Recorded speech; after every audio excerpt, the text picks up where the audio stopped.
What's up, everybody? Welcome back to Hatoraid Hour, Hatoraid Live, the Hatoraid Hour podcast. I am your host, Jordan, aka Hatoraid Cowboy, and today we're going to be talking about Mwave. We're going to be talking about JTR, RBH, Cinemike, Stereo Integrity, and much, much more. But before we get started, as always, let's be kind to one another, let's have fun, and let's keep it G-rated. Well, we got quite the panel today.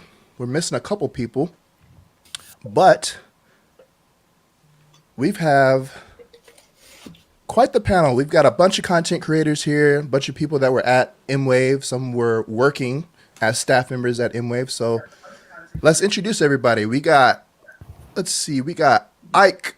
What's up, Ike? I'm doing good. How's everyone doing? Good to see you, man. We got Rusty from Obsessed Home Theater, which we'll probably mention here. Yeah, thanks for having me on. Yes, sir. Thanks for coming. And we got Raising the Roof over here. Oh, we got Scott. I thought I was on the other channel. My bad. Good to see you, Scott. How's it going? Hey, man, everything's going good. Glad to see you boys again. Let's have a good time tonight. Yes, sir. We got Don. What's going on, man? Thanks for the invite. Appreciate you having us on tonight. Yes, sir. Thanks for joining. And we got John Brockstar. What's going on, John? I'm not important enough to have all those subtitles and things on my name, so I'm just a tag along here. No worries, man. No worries. So we're missing a couple people. We still are waiting on Michael Youthman, the man of the hour, to arrive, and we have another Rusty 2 or Rusty 1, however you want to look at it. We got some people in the chat already. Let's see. We got Drew Arredondo from Laguna Beach. What's up, man? We got Jason Marin. Hopefully I'm saying that right. Gene Splicer, Ariel, and there's a couple people, I think, let's see, Theo Isaac, Michael Slocum. So we appreciate everybody tuning in tonight. Like I said, we're going to be talking about our experiences at Mwave. We're going to be talking about the rooms.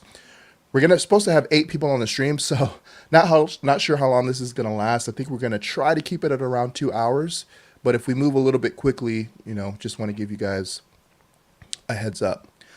But before we get into it, check this out. Let me share this. Did anybody go into the Cinemike room? I did. I did. Yeah, absolutely. Okay. Yep. So this was an hour ago. These guys are in Houston. Oh, cool. Oh, wow. Oh, So, yeah. What's that?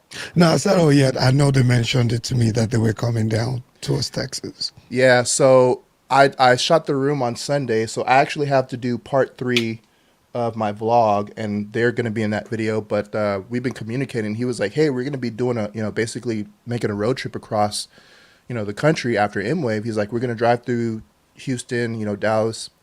He's like, maybe we'll meet up. So I was like, yeah. So yesterday he's like, hey, man, we're going to be out here. They're staying in the Woodlands, but he said, we're going to be out here in spring, and there's a guy, the house that I went to, he's a dealer with some different manufacturers and products.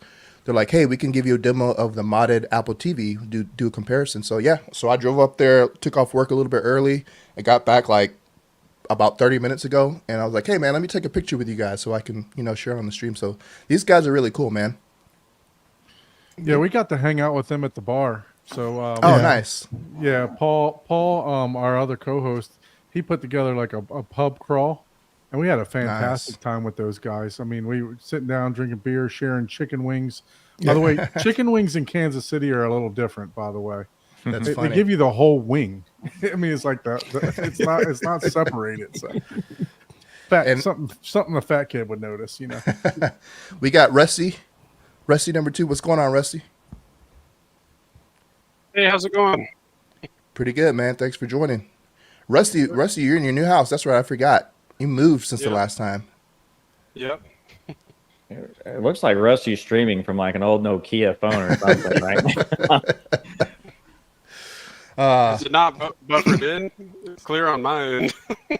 Yeah, it's a little. At least for me, it's you're buffering pretty hard. Maybe it'll clear up. Yeah, Like it was 8-bit Nintendo hard. Could be the internet. I don't have the best internet here, but I've got the best I can get.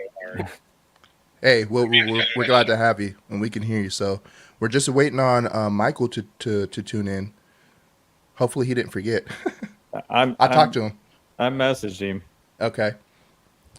Yeah, so I guess while we're talking about the Cinemike, so for those of you that don't know, if you were at Mwave and you went into that room, you probably already know. But Cinemike is a couple guys. These guys.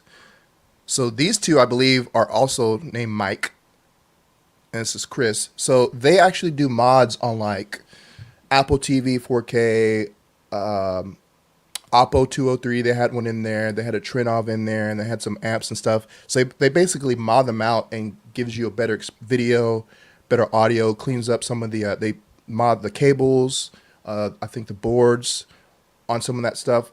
So pretty interesting stuff. I didn't get to actually demo the room because I went in there and I shot the room and then I had to leave. But I got to talk to them and they're doing some really, really cool stuff. They're actually supposed to, and actually they mentioned you, Ike, too. I think we're going to, at least I think I'm going to try to have them on a live stream at some point.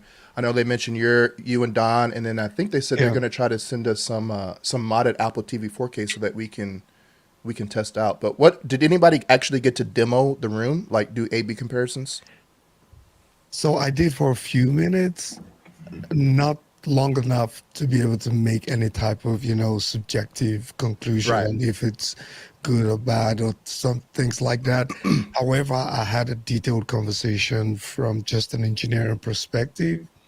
And just from that point of view, I think that they are up to something, right? But like most things, you get to try it out and test it and see what it's truly like. But taking a look at some of the microchips and the fact that Michael solders those things by hand was just impressive from an engineering standpoint. But yes, I did get an opportunity to experience it, and just like you mentioned, we plan to bring them on the show to come talk about it in a lot of detail, because there's a lot of people I think that are kind of interested in what they do, how you can get an Apple TV 4K to be much better is something that I'm really interested in seeing. So Yeah, definitely. And actually, when I was with him a little while ago, he mentioned that he's like, hey, we want to send you some products because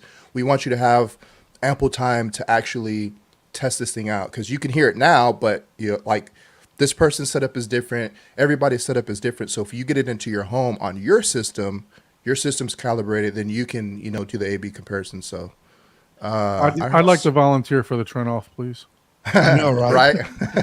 I'll take the turn of anything. I will definitely take a trend off.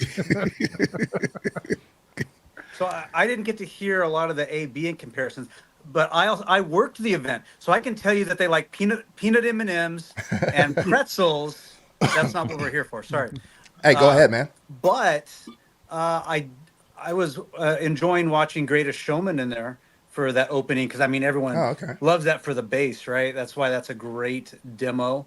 Is the Greatest Showman, and I didn't even realize throughout that whole thing, like, they didn't have a center speaker, and I was like, oh my goodness, So I was enjoying the bass, but then I realized, it's a phantom center, and they did really well at that. Were they using swans? They had the black swans in there. Swans. Ascendo black swans. Yeah, And I think they had it sounded gorgeous without a center speaker, even with dialogue. And they had the black swans, and then were they using, was it a 30-inch or the subwoofers that they had? I can't remember the 32. size. 32. Yeah, Okay. 32 is in 32s. there. Did you come to Mwave? What was your favorite room? Yeah, let us know in the chat what your favorite room is. We're going to be talking about some different rooms. Anybody else? You have Michael in the green room, Jordan. Just FYI, just in case you're Where choosing. is? Oh, I see him. We don't need him here. Yeah, we could have just left him in there.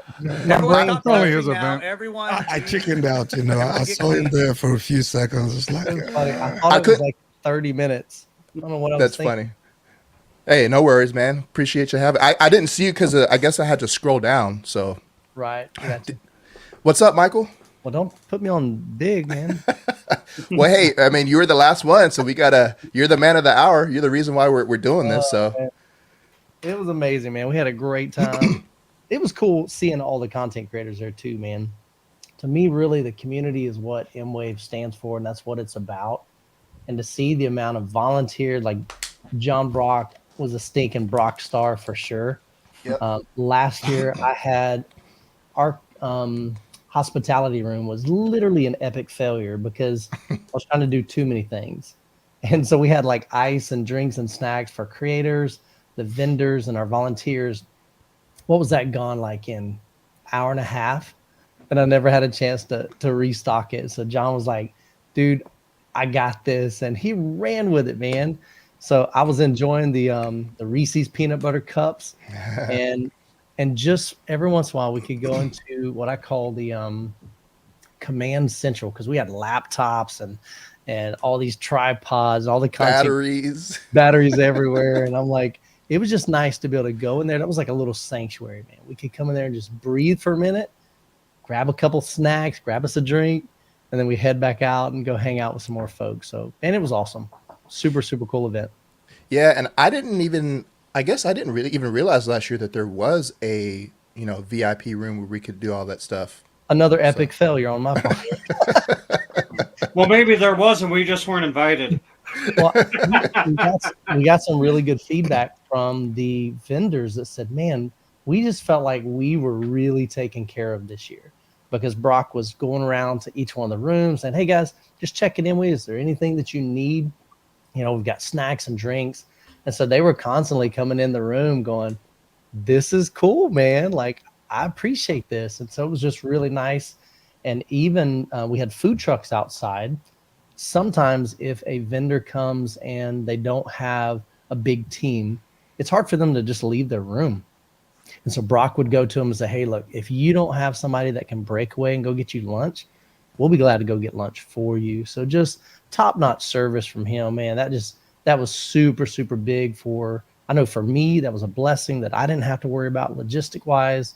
And the vendors were happy. Content creators, hopefully you guys were happy because you could man, that was great, dude. Put your stuff in there. You didn't have to worry about nobody coming and grabbing it. Yeah, I actually I felt comfortable just leaving my stuff there, because I think last year when I got when Chris picked me up and I got to the convention center, I basically just put my suitcase and my tripod behind the table that was in front of the banner, and I was like, I don't really want to leave my stuff out here. So this year when I walked in there, I was like, oh, this is like a whole station. It was like battery station. People had their laptop and everything.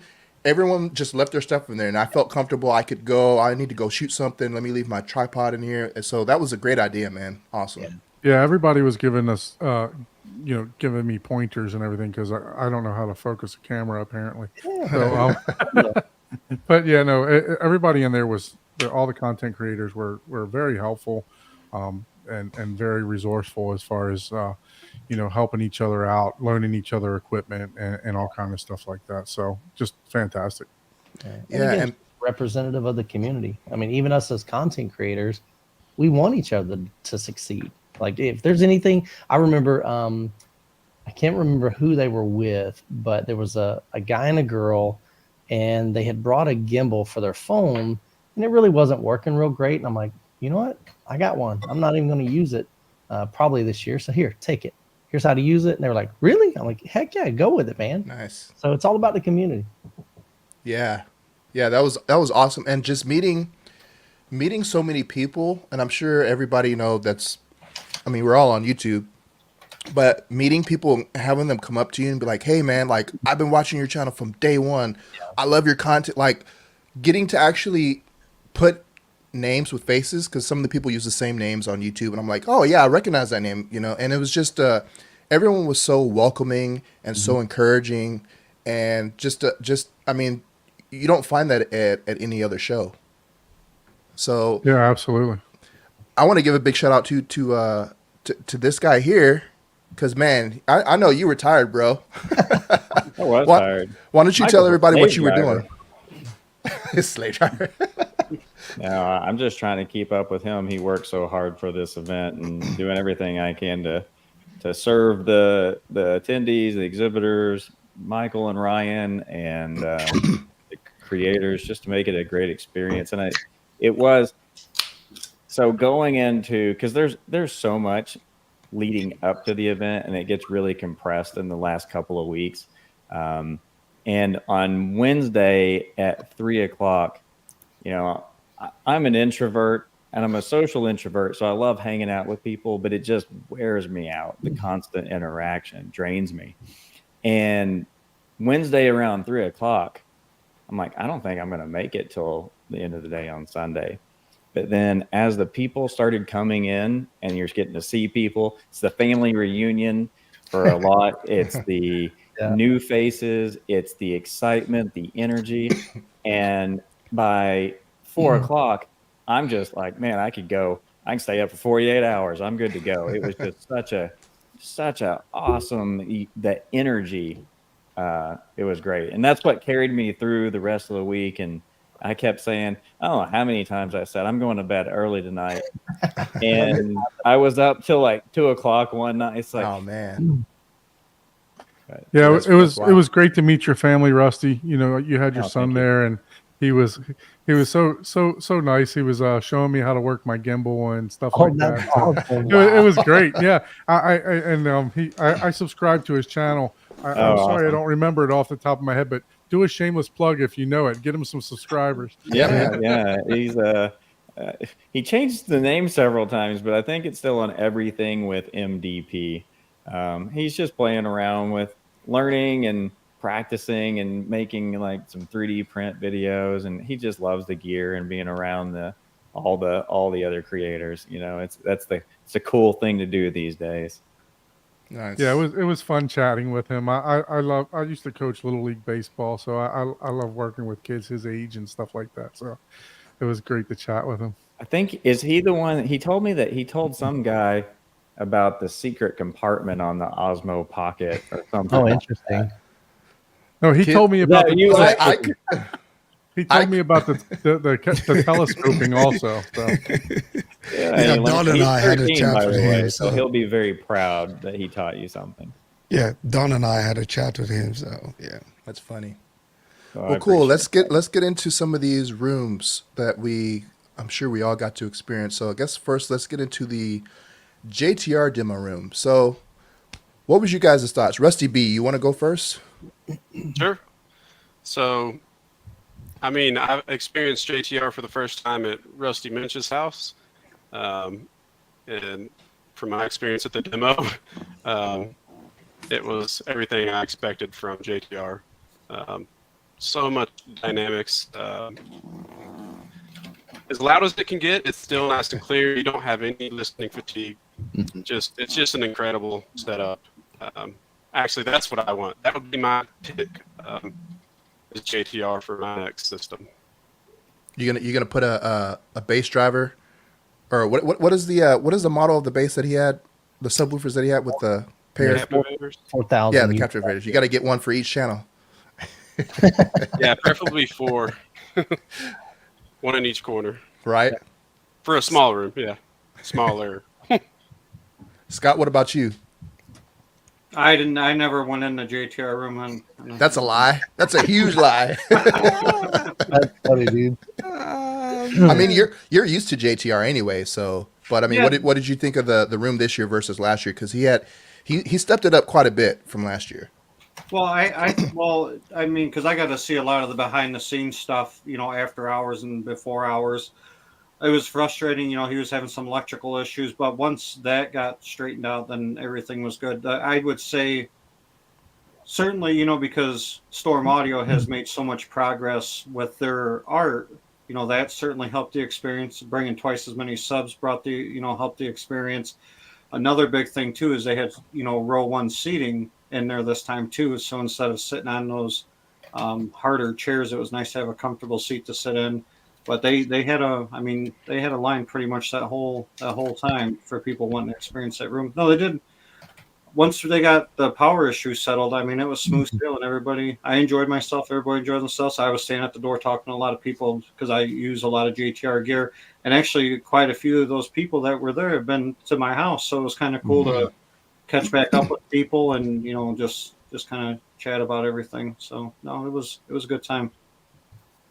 Rockstar, what about you? The room was absolutely amazing. I can't compare it to last year just because I was not there. But, very, very loud. And that's what they wanted to do, right? I mean, everyone's going to that event. And, Jeff, he wants to give them a ride. And, you know, he definitely he dialed it back sometimes when they asked, but he also wants to show what the system can do, and that you know, it can still be clear and it's not overpowering. Well, it's overpowering, but it's still clean.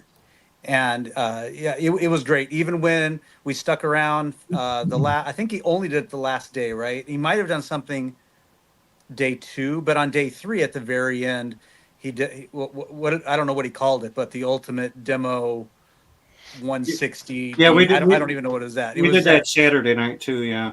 Okay. Yeah, and it was basically everyone turn in your waivers, plug your ears. Here's your earplugs. Buckle your seatbelt. I folded my ears in and then had my fingers over them, and because I just wanted to feel it. I know what it would sound like. It was painful, but yeah, but it sounded great, and you could feel it, and it was just great. I mean, there was no, you know, actuators or butt kickers. It was just all of that force hitting you, and it was wonderful. And that's what that room is there for. That's what he did his job well. Jeff and his team and his speakers and his subwoofers did exactly the experience that people were expecting, and over.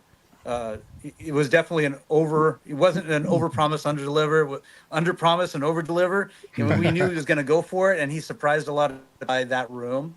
And it was intense and powerful, I guess is what I could say. Yeah. We got a question here. It says, did Scott or anyone hear the difference between art on and off in the JTR? Did they do that? I don't think they were doing. I heard the system uncalibrated, but I don't know if it was calibrated with Dirac and then we were listening on and off, or it was just a full calibration off, full calibration on. But with the art on, you could definitely tell that there was a lot more control over everything. So I don't know if that was Dirac was still on, just art on and off. I'm not sure about that, but definitely when art is on, it's a lot less, not sloppy. You know, those rooms, there isn't really much any room treatment in there, so you could. It's definitely active. It definitely does something. It's a nice touch. And the room definitely was not distorting. It was played really loud on purpose, and there was no distortion. It was great. And some people did say it's a little too much. Right, it's more than what you do normally. But that's kind of what exactly. But nothing was distorted. It was still clean. Oh, yeah. And before I get to everybody else, I just want to say, I think we need to talk to Scott about piracy, because when I was editing that video, I don't know how many shots Scott was just like, how long did you sit there record? Did you record the whole movie? First of all, forget the piracy. I want my royalties for being in all those videos we were shooting. I told you, man. I'm expecting a check for 37 cents in the mail every month for the rest of my life. I was like, man, how long is this guy recording? It was like every clip I was doing, I was like, man, he's. But I was recording my face. I wasn't recording the movie. I just like taking a lot of pictures of myself. Well, one of them, I think it was the Ready Player One. I could see it on your phone, like it was playing, but I just thought that was funny. Yeah, because I don't have that movie at home. It's the only way I get to watch it. You're gonna have to do some serious upmixing on that. Yeah. Ike, what about you? So JTR room, I like to say every show deserves a crazy room, you know, and that is what the JTR room was. It was crazily amazing, you know. I think a lot of people came there expecting something from that room, and it did not disappoint. So that was it. It was crazy. It's not for everybody, I like to think, but they did not disappoint. And I don't know how you top it up next year or the year after, you know. So, but yeah, it was that one crazy room that everyone was excited to go experience, and everyone left thinking, yeah, that's crazy. All right, let's hear from one of the owners of JTR, Rusty. My thoughts of the JTR room. Yeah, because I saw you sitting in there a couple times. What did you think it was different from last year? Yeah, so I didn't think it was like substantially different, because it was like great last year and it was great this year. I'm used to it at home, so of course I'm biased. I like it. The part that did like really get my attention was the extreme demo. Like sitting there at 140 dB. I've never done that before. I still want to go to newbies and see what 150 is like in a small room, but that was pretty intense. Never experienced that, and I drugged my wife in there. She came back on the last day. She didn't know what she was getting into. I was like, just sign this, don't read it.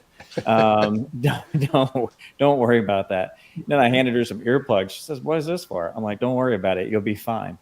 And we went in there, and she was sitting right next to one of the subwoofers, but she's a trooper. She enjoyed it.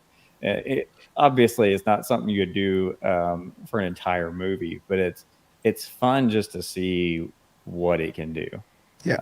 For sure. That was impressive. Like, I remember last year when I was talking to him, I was like, I don't think he can top it this year. And then this year I was like, oh snap. So now I'm like, I really don't see how he can top it from next year. But I mean, I'm sure he can do it. And just before I forget, Rusty, you mentioned you want to hear Scott's room. I'm planning on going up there in October to Scott's, to film a home theater tour and possibly 3 other tours. Oh, cool. So we're working on that. I just started looking at some flights and hotels. So I'm gonna try to get up there in October, maybe the end of October, and do some home theater tours. We'll show you a good time. Yes, sir. Maybe I'll crash your party then. Do it. Let's see who we got. Michael, I think Michael and Don. Michael, what did you actually get a chance to go and like sit down and demo anything? I actually did not much. This year, I think out of the, what did we have? 15 total rooms. I had the opportunity maybe to hear 5, maybe. Okay. It was funny because I think it was on Sunday. I said, I'm going to do my best to get all of these. I'll just pop in, get a couple songs, quick demos, pop out. So I hit 2201, which was Stereo Integrity. Then I popped over to RTJ, the Tower Powers, heard a couple songs on that. That was 2202. Went to 2203. Power was out. So I'm like, I guess we're skipping that one. And then I moved down to, I think, the big Ascendo room. I got a chance to hear, or the 2-channel Swans. Cinemike. And then I heard RBH. And then I got a text saying, hey man, we need you. And I was like, crap, that was short and sweet. That's the way it works.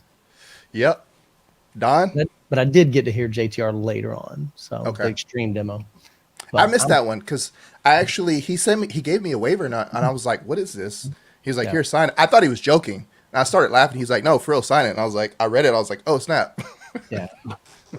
Yeah, you got to sign one when you come over here too. Yeah, probably. And I'm definitely, I hope you provide some more than earplugs. You got some like headphones or something for like. You got a defibrillator. That man has a defibrillator in his house. Yeah, I would actually read. He has a crash cart in his house, man. That's hilarious. Well, I'll charge you right before you come. We'll be ready to go. All right. Let's see. I think we got some pictures that we can look at too. But Don, what did you think of the room? Go ahead, Michael. You can show them. It doesn't matter. Don's got some as well. These were just some from Benny. Here we go. Let me flip back over. I'll just scroll through these while you're talking. So Benny Sibbett with photography in motion. He was a photographer last year and as well this year. Does an amazing job. He did his best to cover each one of the rooms to give you an idea of like, what can you experience at Mwave? What do these rooms really look like? Yeah, that was JTR was my favorite room this year. It's just, last year was one of my favorite rooms. I think for me personally, last year Stereo Integrity stole the show for me just because I had never heard them and I didn't know what to expect. But this year when I went in there, because I went in there multiple times, filming and stuff, but I did actually sit down. But even just walking around, it was so even. I was just like, man, this room just sounds incredible. Mm-hmm.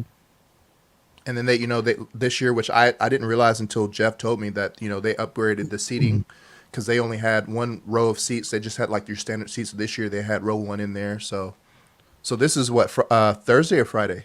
So this was actually, this was on Thursday. I got to take a sneak peek in here before while they were setting up. This room was standing room only for the most part, so you had to wait and get a seat. And they actually, Jeff came out and he was like, yeah, they're not leaving. They're just sitting in the seats. So people were literally just, I mean, they were just staying in the seats, right? So I actually, this is where I stood. I stood right off to the side the first demo. And I tell you what, even though I was standing off to the side, it was still amazing, you know. And that'll show you the sheer amount of people that were just standing in the room, you know. So the projector was great. It was definitely doing its thing, you know, and images. Sorry, still images don't do the projector justice. Yeah, no, it was phenomenal. I think there was the Barco in there, correct? Yep. Yes. And I actually Barco caught. Nord. Yeah, I actually caught the Cinemike. Cinemike guys There sneaking a peek in there. Yeah, they I had were. to take a picture of them. They And wanted you to know, see what the competition was. yeah. And you know what's cool about this show is you get to see, and I saw that all throughout the show, even last year. You get to see these other, Yeah. you know, rooms. People like Ascendo, RBH. They go to the other rooms too because they want to hear. They've probably never heard, you know, JTR or never had the opportunity, and it's cool to see them go in there. I know I was sitting next to a couple people from Joey from AdVR. We were sitting in those director's chairs and just like seeing everybody else that was exhibitors go into these other rooms and just have the smile on their face, man. It's really cool because you know that the whole niche that we're in, it can be very competitive. Yeah. Because, you know, you got these speaker coming. But when everybody's there, everybody wants to check out everybody else's system. There's no competitiveness. They're not trying to sell you anything. It's just like, hey, let me go check this room out. Yeah. Hey, Don, can you back up about 7 slides? There's some. Which one? Oh, you went all the way to the beginning. Okay, Sorry so about what that. do you want? Which There was one do you a want? picture of the right there. You see the gentleman in the front in the white shirt and the hat backwards? I was going to say, is that That's the one from Saudi, right? That's our dude from Saudi Arabia, man. Wow. That was so awesome. I ran into him in the Saudi hallway Arabia? and I said, I saw his name badge and I saw it said Saudi Arabia. I said, bro, I'm like blown away that you would fly all the way from Saudi Arabia to come to Mwave. I said, can I get a selfie with you? You know, it was like awesome. my honor, man. I was just so excited, but that was just really, really cool. Yeah, no, it was great meeting a bunch of people there. We actually, some of the people are in the chat. I really appreciated everyone just stopping and saying hello and everything. But overall, this room was fantastic. I mean, it was definitely loud. I didn't participate in 140 dB. Me either. I chose to keep my hearing. Yeah. Yeah. No, after a while, I stepped out of the room, man. I was like, you know what, man? We're Yeah. not young anymore, man. We I be think, doing this. and we'll talk about it too. I think when I was in the RBH room one time too, I was kind of like, ooh, like this is getting a little bit too loud for me. But Yeah. it's still cool, you know. So Eric Johnson says, also from Dallas, representing Texas, he says, I also wanted to send my thanks to you, Jordan, Ike, and Michael for sitting down with me on behalf of Tony. He was blown away, and we are working hard to bring him next year. Thanks, guys. Yeah, man, appreciate it. Tony's with Build Montage. He's Yeah, over build Yeah. montage in Australia. Yeah, we got to get him out there. Yep. Well, his community wanted to basically, like his patrons said, look, we would love to kind of fund this. Wow. Come together collectively, get you over here. And think about this. I totally get it. You don't want to, not that you're putting that burden, but you know what I'm saying? Like you don't want to have them Right. to do that. Right. But what I I would told never him- ask that, but I mean, they're 100%. offering it, you know. Well, here's what I told him. I said, Tony, think about it this way. I said, your community is so grateful for what you've contributed to them. And by you not allowing them to bring you to the show, it's almost like you're robbing them of their blessing. And he's like, man, I never thought of it that way.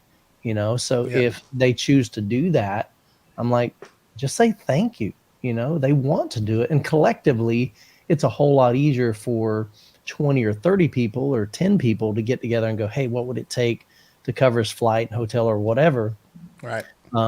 than him to do it himself. So Home I Theater think Denmark Eric's been says. sorry about that. Go ahead. Oh no, I was just gonna say Home Theater Denmark says, congrats on your 1,000 videos, Michael, and it sure sounds like Mwave was a huge success. Massive respect from Denmark. thanks, man. I appreciate it. Yeah, I can't believe that. I was looking at it. I'm going, That's crazy, dude. 1,000 videos. 900. I was like at 999 videos. I'm like, my next video has to be celebration, man. Like that's just wild to me to think that I've filmed most of those. So I have hired people like Brad from Home Theater Gamer. He's done a lot. of content with me at like Cedia, you know, because it's easier for me to have a conversation with, let's say, Kaleidoscape or Barco or whoever, if I'm not having to worry about shutter speed and aperture and, oh man, is somebody going to kick over my camera on a tripod, you know, in a busy, like not hallway, but out in an aisle at Cedia. So having Brad there has been huge, and I've hired other people as well. But I filmed every single one of those videos except for one. That's awesome. That was the Tombstone home theater, and I hired That's a big project. Jake. Yeah, Jake was our video editor or videographer, I guess, this year. Him and Benny both. So, but I'm like, Jake, I'm so swamped right now. Can I just pay you to edit this? And I'm like, I cannot believe I just turned over one of the biggest projects to a dude that I've never hired before, but he nailed it, man. Absolutely did a great job. That's great. Yeah, man. Just speaking on like live shows are wild, dude. Like when you're at home and you have your set, your studio, whatever, you can do as many takes. But man, it's crazy how you don't realize stuff that happens until after the fact, and you're like reviewing the footage. You're like, oh no, and then you're like, well, I can't go back. One, I can't reshoot the exact same experience, and two, like I don't have the time to go back in there and be like, hey, can we stop everything? So, it's like I know there's been a couple of glitches on some of my videos, so I apologize to everybody. But yeah, it's live shows are kind of hard because, like Michael was saying, when you're doing everything yourself, you got to worry about, you got to fix the ISO, white balance. You've got to make sure your microphone works. You've got to make sure. Are they dying? You know, it's crazy, man. 4K 60 again because I was shooting B-roll. I should be on 4K 30, and then it takes you out of the interview because you're so worried about those things. And I'll be honest, Jordan, I got to give you props because, and even Ike as well, and Don, I've seen him. You guys are doing this stuff solo. You're at these shows and you're filming and editing and all this. Trust me, man. I 100%, you know, can relate and know the struggle there. So, but y'all are killing it, man. Appreciate it. I gotta admit, I'd much rather do a live stream. Yeah. Well, they're easier. They're way easier. Hit record. Let's go. Before I used to be like, okay, let me set up my tripod and but I'm like, they see me all the time. They don't need to see me. Let me just film the people that are in this room. Right? Yeah. Like I don't need to be on camera. Like they're not here to see me in Wave. They're here to see the experience and the other stuff. So I try to like not be in the video as much as possible. Yeah, that's what I did. This Mwave was film the people. I remember Don even asked me, he was like, I don't want to be in the video, man. Don't worry about me. They're tired of seeing my face. Yep. Yeah, I took a different approach to it too this year. You know, not some of the rooms, rooms. I'm not even going to have people talking. I'm just going to have like panning of the room, looking at the speakers, and me just doing a voiceover. You know, of what I thought and you know what about the room and stuff like that. So yeah, I mean, you know, I've been working on some videos and trying to put some more content out the past. Yeah, I've got 5 interviews with people, and so it's just me talking with them about what they brought to the show and you know, kind of what they wanted to accomplish. I did Absolute Ultimate AV was posted today. Saw that. Matt VR was yesterday, so I'm gonna do one a day for the next 5 days and get those knocked out. Nice. I did an interview. It was kind of funny. I interviewed the Cinemike guys, and it wasn't like anything bad, but he kept dropping some bombs. I'm like, we're probably just gonna leave those in. Who cares? You know, it's not anything major, but it was just so innocent, you know. But some of the things he said, it was funny. Hey, that's about as German as you get, right? Yeah, those guys are a hoot. Man, they're super cool. Mike was there speaking German to them. So. Yeah, I speak a little bit. So yeah, it was fun to to hang out with them. They're great guys, man. They were fun, man. And the crazy thing, they were telling me the story that on the way over here they ran into some customs issues, bringing the Trenov processor and bringing the Oppo that they have modified and just the different components, not the big speakers, the Swans, but all the smaller stuff. So they're like, you know what? We're just going to ship this stuff with us. And so they literally put it in like, I don't know, like suitcases or whatever. And they shipped it with them on the flight. And so that was pretty wild, but they were great, man. They were excited. They're like, we're coming back next year, but we're bringing 432s instead of 2. Wow. Man.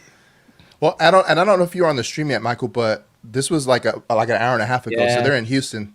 Yeah. So I got a chance to meet up with them and talk with them. So man, they're really cool guys. They're like, I think they said they're going to Dallas next tomorrow, and then I think they're driving. Okay. I need to hit Chris Yeah, up. hit him up, man. And I think he said then they're going back to Kansas City. Yeah, they're doing a tour somewhere around like. Yeah, I think they're gonna be here for like a month or something. Wow. Yeah. So, yep. All right. Well, what about the RBH room? So the RBH room for me, I'll just talk briefly. The RBH room for me was my second favorite room. I had never heard RBH at all. I've only seen them on Shane Lee's channel and Gene's channel, so I was super excited to go in there. And as I was, I think after I was filming, I was kind of just standing around, or I walked in there and they were playing A Quiet Place Part 2. And when that alien ran up and hit that cop car, I was like, "Oh snap! This is pretty nice, man." And, you know, they had that 124-inch sub, and then they had the subs and the speakers, but that was pretty much all the bass that they had and the subs that they had in there. And then they were playing the Godzilla -1, and that sounded awesome. So that was my second favorite room. What about you guys? Let's see, Minch. Did you get to listen to RBH? I did, just for a few minutes. Yeah, my first time to ever hear them too. I liked them. I wouldn't say that they were my favorite of the show, but I thought they were good. But I hit all of the rooms. Actually, I didn't make all the rooms because I started at 3:00 on Sunday, and some people had already started breaking down early, so I didn't quite make every room. But it was a pretty quick drive by. But yeah, they're great. Rusty One thing B? I like, they actually brought, I was just going to say, they brought some inexpensive speakers too. And so they were showcasing like, hey, we've got some affordable options. Not everything's expensive. And for like what you're paying for this, they sounded really, really good. And it was only a little 2-channel, no subwoofer. So that was quite impressive to me. Yeah, and actually you had a picture of them? I actually had a lot more footage with them that we recorded. We actually went around the whole room and talked about everything. And like right after he talked about the sub, when I was reviewing the footage, somehow the audio just cut out. And so I was like, so then I went to the camera audio, and I was like, I can't post this, man. This is too bad. So I'll probably just drop it on Patreon or something if somebody wants to see it. But yeah. And then I think he said they had the new those Atmos, the height speakers, those were new. So Rusty B, did you get to? Yeah, I think I saw you in there, Rusty. Yeah, I got to check it out. So I second what Michael was saying about the inexpensive speakers, especially the white pair. I thought they sounded amazing. And when he told me the price, I think he said they're like $1,300 a pair. Yeah. Oh, so that's super affordable.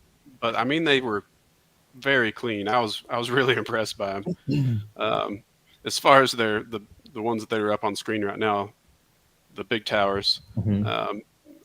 I'm kind of with Rusty Minch. They weren't my favorite of the show, but they were still really good. And I was impressed by the amount of bass, just with that one single sub right there. Yeah, wasn't that a 24 or 21? I don't remember. 21. It's a 21, yeah. Okay, 21. I said 24, yeah. 21. So for one sub, I mean, it was doing work. Yeah. And then there's 8 12 subs in the towers, I believe. Correct. Towers. Yeah. Yeah, there's 2 or 4 in each tower. Yeah. They actually just sent that sub to Shane Lee.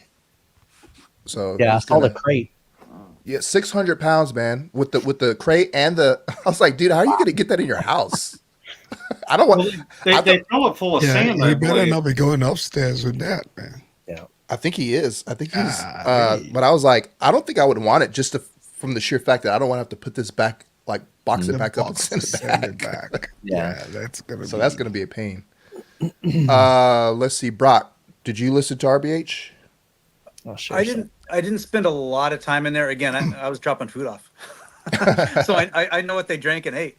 But again, they were a couple doors down, 2 or 3 doors down from RTJ and or JTR. Sorry, both the same.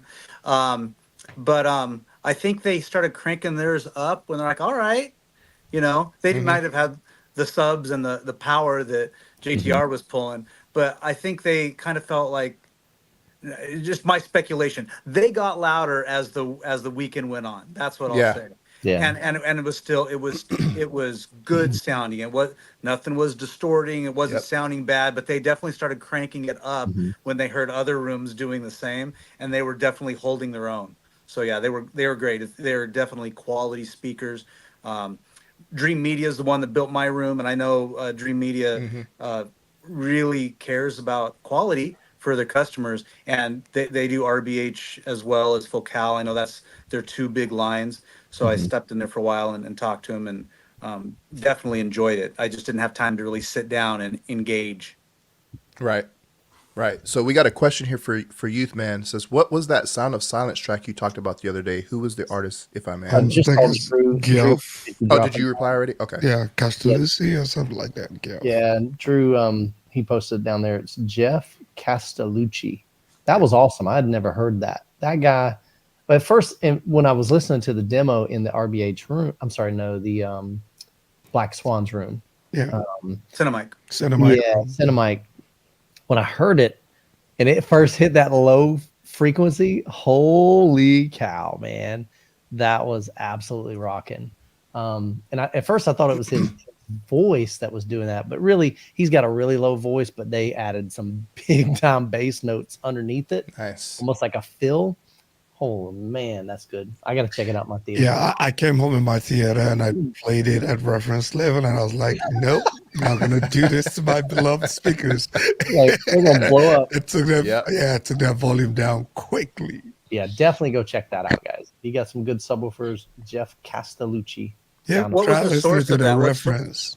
What source? Like just Apple Music, or it's on Spotify? I listen on Spotify. Yeah.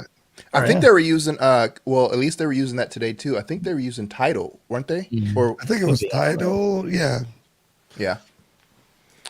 We got a question from Johnny E, also from Houston. Actually, I was sitting at the airport on Friday, and he came up to me, walked to me. I was like, "Oh, what's up, man?" So we were on the same flight. But he says, "Did anyone record any of the home theater tours on Thursday night? I would like to see Ryan Chirpy, and Ryan Shepherd with the Ascendo speakers." And some home theater subs. I'll let Youthman talk about that. I don't know if that's part of your video on demand, but no. So the video on demand is going to be all the not all, but most of the seminars. We were able to film. Basically, Benny had 2 cameras that could record up to 2 hours. My camera can only record 30 minutes on the Canon. So Benny was set up with 2 different camera angles in the main seminar room. He was getting audio directly from the sound system. So there's going to be clean audio there. So there'll be those 5. I think there's 5 in there. And then there's 3 that Jake was able to film in the tech talk rooms, like in the other vendor rooms. Like I think he ended up getting the Dirac calibration one with Matt Trinkline from Storm Audio. So things like that. Yeah, so those will be that video on demand. It'll basically be replays. And that's open to anybody that, even if you were there, you're like, man, I only got a chance to hear 3 of them. I really wish I would have heard that. Or, man, I learned so much, but I've already forgotten so much. I'd love to be able to hear that again. So we're going to give you lifetime access to that. The quick update on that is I literally got off the phone earlier today with the hotel. I was copying all the footage from the event to Jake's hard drive because I'm going to pay him to do the editing for those seminars. And here we are a week later, and they haven't even shipped it.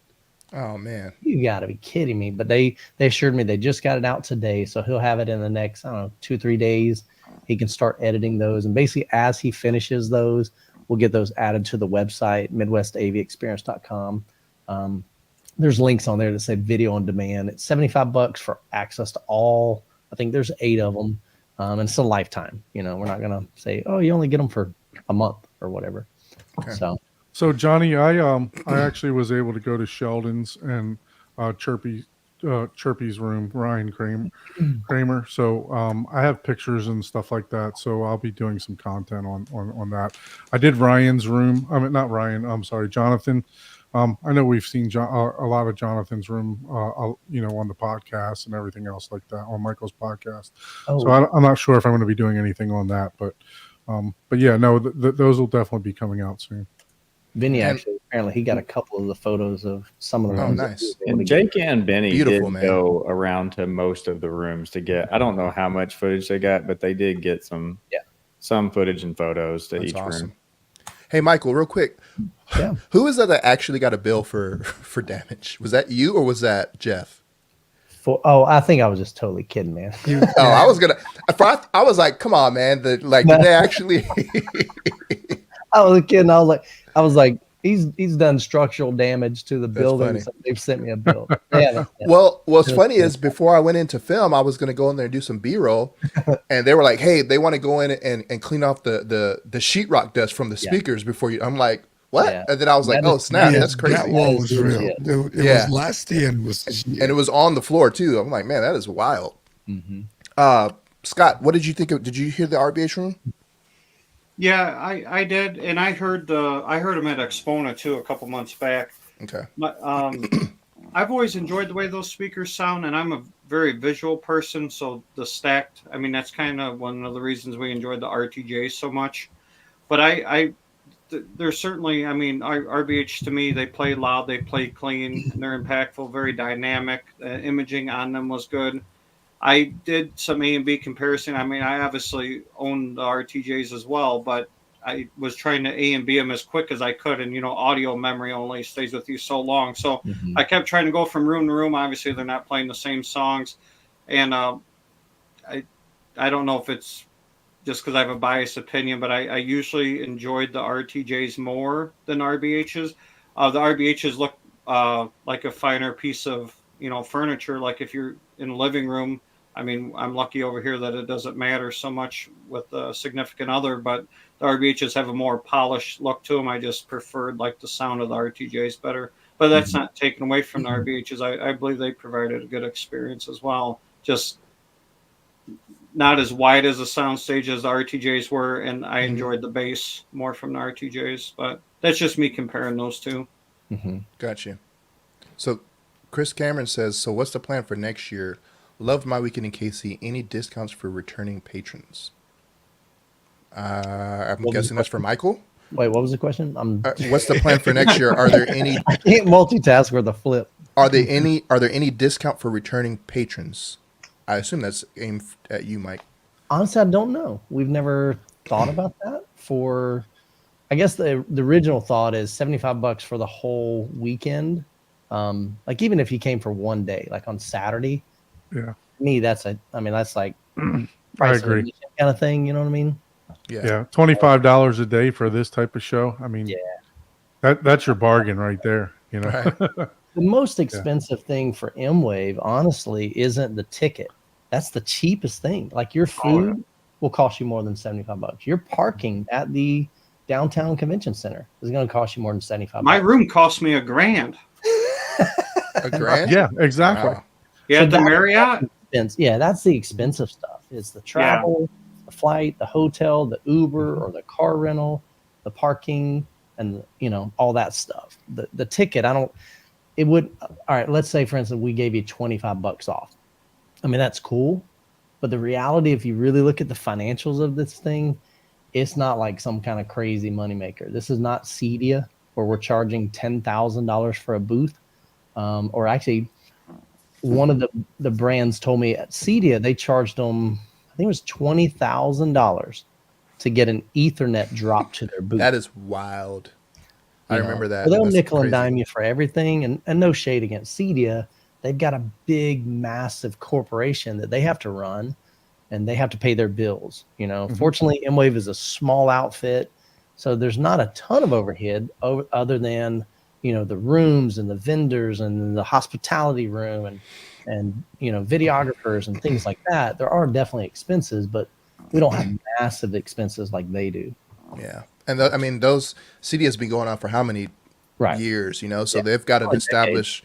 Yeah. I mean, it's a business, they got to. And to be honest with you, Michael, I'm not worried about saving $25 on the ticket. The burrito outside cost me $17. Yeah. Dude, I'm glad I'm not the only one. When they told me the price, I was like, wait, what? I said, I was just buying my burrito, not this guy's too. They're like, no, that's just yours. I was like, oh snap, that's okay. I got a call from them today. We owe them some money. Not a lot. You shouldn't. Well, they got tons of business from Comic-Con people. They did, but on Sunday, I don't know if they were there, and so that was the down day. So we owe them like $300. But if you really think about it, $300 to make sure the Mwave guests have something. No, that was fantastic. I have to say, it was a great option. I didn't have to leave, and that was Ryan's idea. The year prior, I had to walk all the way down to like the supermarket or whatever. Yeah. It was like 3 blocks down. Yep. So it was fantastic having those food trucks there. Yeah, they were a little costly, but hey, it's just like when you go into a convenience store, you're going to pay, you're going to pay through the nose, for a gallon of milk. Well, it kept people at the event because literally last year, 3 or 4 of us would go down to the bar and eat, and then that takes you away for 3 hours. Yep. And now, if 20 groups of people did that, now the event's down 60, 70 people. Yeah, we did that last year. Ike, Rusty, and a couple of other guys. We walked down. What was that barbecue place? I think it was County Road Ice House. Yeah, but it was also like this. What was the barbecue place that was Joe's? I think it was Joe's. Yeah, Joe's something. It was like a dual restaurant thing. But so we got a $10 super chat.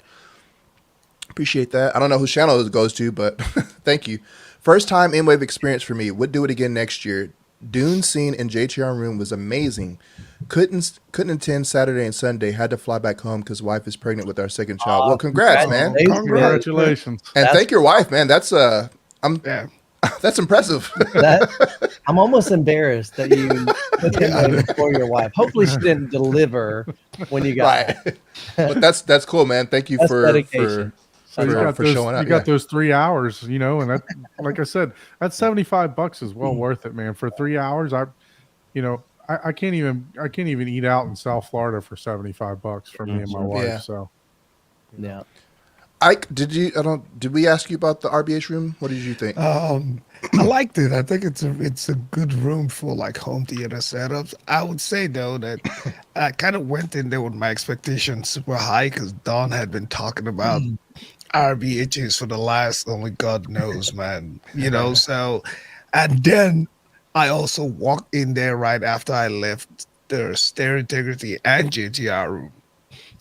So I think I had to go back the second day just to be able to sort of raise my palate, right? Because you leave JTR, you go anywhere else, it's like just forget about it. Well, your ears have to recover anyway, so yeah. So I think it's a good room for like a home theater setup.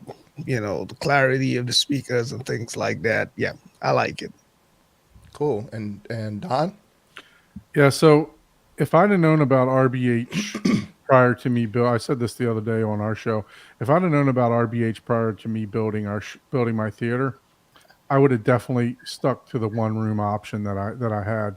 I'd knocked down a wall between my office and a garage, and with those on wall options that they have, those things sound phenomenal to me. I mean, the air motion tweeter that they have and everything else, it would have been a no-brainer for me to just put them all around the 13.5-foot wide room and 18-foot deep, and I could have had a theater like instantly rather than doing all this construction and everything else. So, like I'm a fan of the air motion tweeter. I have Martin Logan's, so the 60 XTIs. So I mean, I thought the mid range was a little bit more pronounced, and the highs were a little bit brighter than the Martin Logans, but I just a phenomenal speaker. I mean, I'll be honest with you, I really enjoyed the room, and I like the fact that they actually used the subs inside of the towers too, right? So to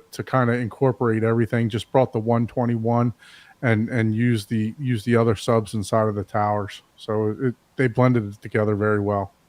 Nice. You see, Don loves those speakers, man. Like every week for the last probably 6 weeks, he's been talking about RBH. So yeah, is this a super chat?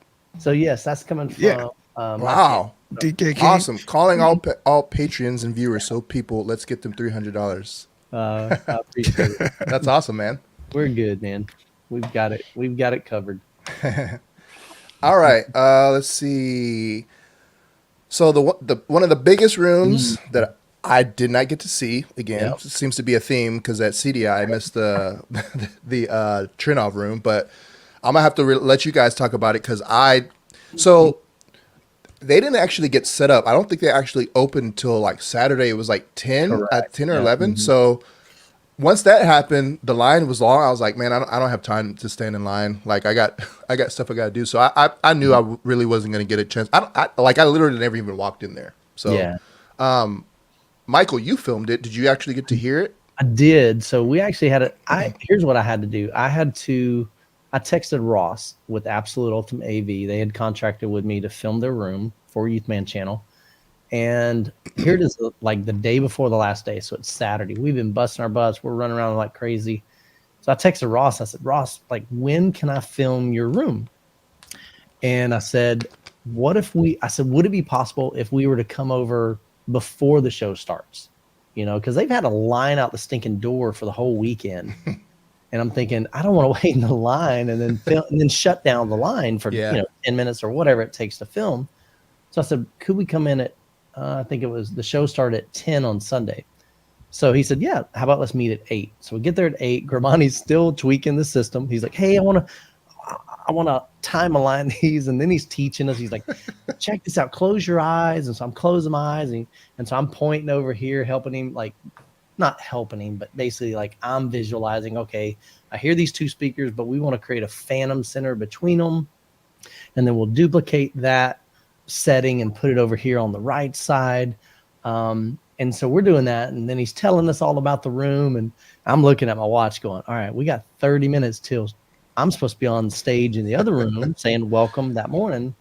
And then we're like 10 minutes till, and then we're 5 minutes till. And I'm like, I'm sorry, we got to go. We did get some demos and it was awesome. It was kind of loud, definitely a little bit louder than what I typically would listen to, but phenomenal system. The Christie looked gorgeous. I just posted a video today, so if you get a chance, check that out. And one thing that's really cool, I'm going to show you this picture. And back up here. So outside the room, you can see this. Can y'all see my cursor? Yeah. Perfect. I can. I don't know about the viewers, but I can. I think the viewers, you guys can probably see that too. So if you can imagine, we're walking in the room from this side. So there's a door over here. So you walk into the room, you see this curtain on the right. So they basically like put up trusses in this room. You can see it right up here. So that's the rear part of the truss. And they put blackout curtains to get the room as dark as you can. Because of course, the darker the room, the better the contrast on the projector. But then they built this crazy custom, it's called a hush box. And so this isn't anything fancy. It's not pretty, but it is 100% functional. And the idea of a hush box is you want your noise floor in your room to be as low as you can. So, you know, when you're building a room, you want to design your HVAC to be as quiet as it can, to be as efficient as it can. But the same thing, projector is pretty loud. So how can we quieten it? And in the video, we were on setup and I walk in there, I'm with my camera, I'm doing some behind the scenes for my patrons. And I walk around the corner and Grimani's sitting he's on his knees and he's doing some work. And he turns around and starts talking to me and he starts talking about the hush box. And I'm like, yeah, I saw this thing outside. This is so cool. And I walk back and he's like, well, let me show you and tell you about it. I'm like, well, let's do it. And so I actually included that clip. It's really cool. He explains how they designed it, what it did. And it's kind of like a muffler, really. So that was just a really, really cool room. You can see they had, what was that, like 5, 6, 7, 8, 9, 10, 12, 13 seats in there. And that was the only room that had acoustic treatment in there, right? Yes, that is correct. You can see there's some diffusion here. I think some of these are absorption panels. And then he's got all of his speakers. They're on-wall speakers. And I believe his system is active. Well, yeah, it's active in the sense they run a Ethernet cable from the kind of like the processing side of it to each speaker, and then each speaker has its own internal amplification.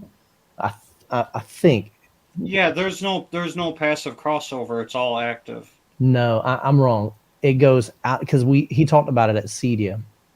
You come out of the processor into the amplifiers, but then from there it goes to the speaker. But you're right. There's no internal crossovers. Yeah. That's all done actively on the processing side. So definitely a high end.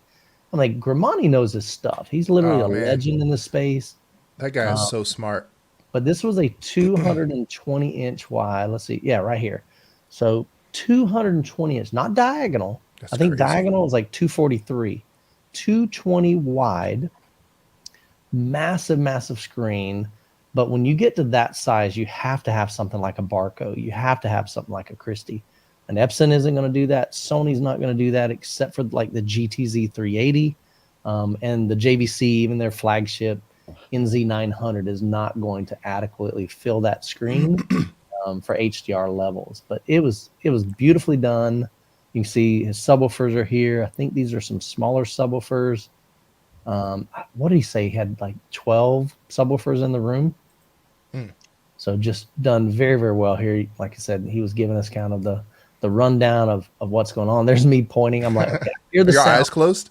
Yes, because I wanted to visualize, like, okay, I didn't want my eyes to tell me or dictate where I was hearing the sound, Right. but it was cool because as he would adjust the delay, you could hear the sound going from two individual speakers, and those would actually combine in between to create a phantom center. So it was just really cool. Like I said, Grimani knows his stuff, but very, very, definitely one of the best rooms at the show for sure. And there's some more subwoofers back there. Yeah, hopefully if he comes back next year, I have to make that a priority since I didn't get to. Man, you missed it. Yeah, and we got Digital Don in the house. What's up, Don? And yes, I did. No, this is my hat. Did he used to be analog, Don, and now he switched to digital? What's this phone guy? Nice. That's hilarious. Let's see. Rusty B, did you hear? Did somebody leave, or something? I think somebody came in. It sounded like. Yeah, that was weird. I don't know what that was. Rusty B, did you check out the Grimani room? Yes, I did. I went there Saturday. Late. No, actually, I'm sorry. I went there Sunday because it was packed all day Saturday. And I was blown away. Just the clarity of really I was sitting in the back row off to the left side, and they had it so well calibrated that it still sounded amazing. I wasn't like being blasted by the speaker, in the back left corner by my ear.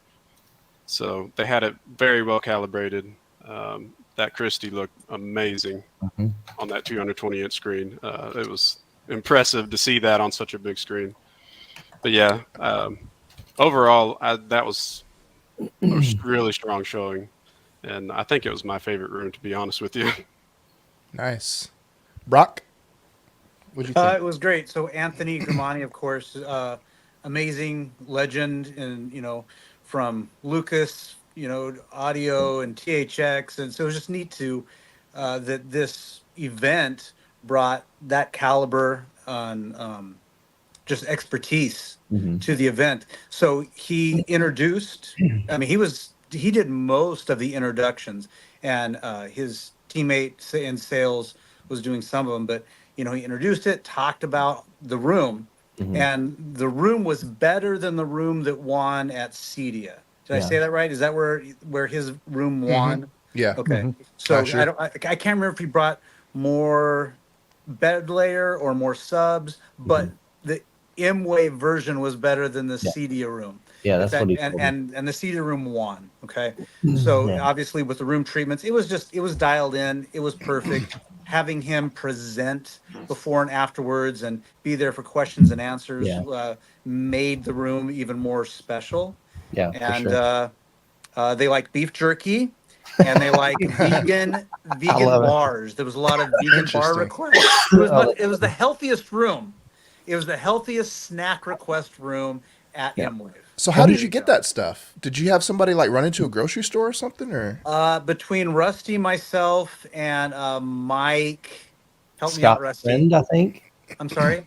I think Scott Friend went and got some because I sent him. And Mike Stevens one day. Mike Stevens. Yeah. How could I forget the name Mike Stevens? Not Michael Stevens, but Not me. Mike Stevens. He had a truck there, and we just went to the store a couple times every day. And I'm doing ice runs, and just do what you can. You can't buy it all in one day because you don't want to have too much stuff, and got to buy ice every day and stuff. So we had it was a team effort. I appreciate that, man, because After you know that $18 burrito, I was like, I got a drink in the VIP room. That's right. Yep. Well, we wouldn't have had to make so many grocery runs if Jordan hadn't been in there eating every day. Oh, buddy. Hey, when you're 224 or no, yeah, 228, you gotta eat a little more. So I seen him filling up his backpack a couple times. He's I like, saw that too. like, yeah, you seen that? hey, I gotta eat on the plane, man. He's the only person that actually made money being Spirit doesn't give you peanuts, do they? Yeah, He was not the ones they had. selling them. He was out there selling them to the. Related to the coffee cons. Spirit doesn't give mixed nuts to you on the plane. We couldn't let one thing, Kyle Life of Bliss. He wasn't even allowed in the room. He would have just cleared it out. Yeah. One thing I thought was cool about Grimani's room is I heard that he was basically telling the folks at the show, like, look, I'm offering a 30-minute consultation with me personally, Yeah. For anybody that's interested, basically. Wow. So that was pretty cool. So I think several people took him up. If you're building a room, don't just waste his time for crazy stuff. But if you're building a room, I'd love to just have a conversation with you, see if we'd be a good fit, see if we can help you out on the acoustic side of it, room design of it. Of course, I sell speakers, subwoofers. We can help you out with that as well. But love to have a conversation. So I thought that was really smart of him to utilize, people a lot of people come to Mwave because they're building a home theater. They're wanting to get answers. Which speaker should I go with? Which subwoofers am I looking at? What amplifiers, processors, all that stuff. And so I just thought that was pretty cool. That was genius. Nice. Yeah, for sure. Grimani was my best room at Mwave. I went there, 4 or 5 times? Oh man, that's why I couldn't get in there, man. You were hogging the seats. He was hogging the seats. That's hilarious. Press pass. Oh, you Yeah, slid in press the pass. Well, I don't know if that was you. Somebody told me because I told them I was like, man, I'm not gonna get a chance. They were like, man, you're pressed. Just wave your badge and go in there. I was like, man, I ain't gonna skip everybody. I should have. I went there to provide coverage. And that's exactly what I did. I may have listened to it in the process of that, but yes, I think it was the best room, the best experience out there. Just from, I think like when you walk into like the SI room, Stereo Integrity, JTR, some of the other rooms, your focus is kind of bass, right? You kind of are directed, and even though they're great for everything, but I think for the Grimani room, it was like a complete home theater experience. Nice. I walked in there and it was amazing just listening to the clarity of the speakers. Whatever calibration they did there was turned out, like most people said, the first time it was running hot, which was when I kind of walked in there and I was like, nah, it doesn't sound good, especially on the rare surrounds. It was really hot, and then they dialed it in, and it was unfortunate though that it took that long to get it dialed in. I think more people would have loved to experience it, especially starting that Friday. So, yeah. Well, but in their defense, and even the other vendors that were there as well, think about this: they're given 3 days. Yeah, yeah. Fully, not only calibrate. Yeah, but we're talking literally build a room inside a room, technically. Yeah, with trusses, wiring everything up, setting it up, hanging the speakers, then dialing in, let's just say they had 12 subwoofers. Well, I don't know if you've ever done like REW and tried to, timeline subwoofer. That is time consuming. Yeah. And so when you have a big system like this and it's active and it's, just there's a lot of parts to it. It takes time. And so what these vendors are able to do in a short period of time in 3 days. It's amazing. Yeah. Oh yeah. It's almost... it's amazing. And I mean, it's not to point, it's not to point any fingers at that particular room, because I understand what goes into all of it. It was just that I felt sorry for the people who did not get a chance to experience it. Thank you. But yeah. Wow. $260,000. Yeah, Obsessed Garage is in the house. He was there also. He's got some videos. I know he did a vlog style, but yeah, $260,000. Man, that's more than my house. Yeah. Like a lot more than my house. I wonder, do they take a post-dated check, you think? Right. Rusty Mitch, did you get in there? I did. I went when Michael went, so I got to skip the line too. We had to cheat. That was that's the sweet deal right there. All right, so I was skeptical going into it because of all the hype around Grimani and like everybody's hyped it up so much. I'm going, there's no way this is going to be anywhere close to living up to all the hype. And I went in there and I was really impressed. What was interesting is Grimani is such a perfectionist. He was still calibrating while we're doing the demo on day 3. On day 3. And I think Matt was in there and he said, still a little bright. So he just turned it down. He said, hey, that's perfect. That now it's just right. I'm not sure what made his room so great. It's probably the combination of a bunch of things. The speakers, the Trenov, the calibration, the room correction, or all of that combined together. I wish I knew what was the most significant thing so I would know, what to pursue first. But as a total package, that was the best, most immersive room that I experienced over the weekend. So really enjoyed it. Nice. Scott? Well, this is funny. Well, it's not funny. It is what it is. I thought that the sound bubble was certainly there. It was very immersive. I sat front row, almost dead center, and I was in there with a buddy Ahmad, and then Jonathan Von Engel was a row behind me. So when we left, we were like, okay, in the count of 3, give your thoughts. And me and Jonathan both said not enough bass. Everybody's like, oh, that's because you're a bass head. But I feel that the mids and the, well, I understand that, yeah, I like bass maybe a little bit more than the rest. But I feel that, first of all, the projector and the screen stole the show for me in there. I was just so immersed that I was just blown away by the image and the actual size of the screen the whole time. The mids and the highs sounded great. I think the calibration was great. For me, if it would have been perfect if the subs were like 4 or 6 dB hotter. That's just me personally. But Grimani was certainly my second favorite room there. So, but kudos to him for blacking out the room and making, actually the only thing that I felt bad was I was talking to a group of 3 guys that were literally on their way to their buddy's wedding, and they stopped at Mwave to check out everybody. And all 3 guys were like, dude, the JTR room's down because they don't have no power, and Grimani's not showing tonight. Yeah, dang. He's like, man, and we've spent like an extra $600 to stop here, get a room for the night, flying out in the morning. Yeah. So I was like, dang, that sucks for those guys. But no, Grimani, I mean, I think he had a good show, good performance, and I'm sure Michael won't know anything for a while, but hopefully they come back again next year. That'd be cool.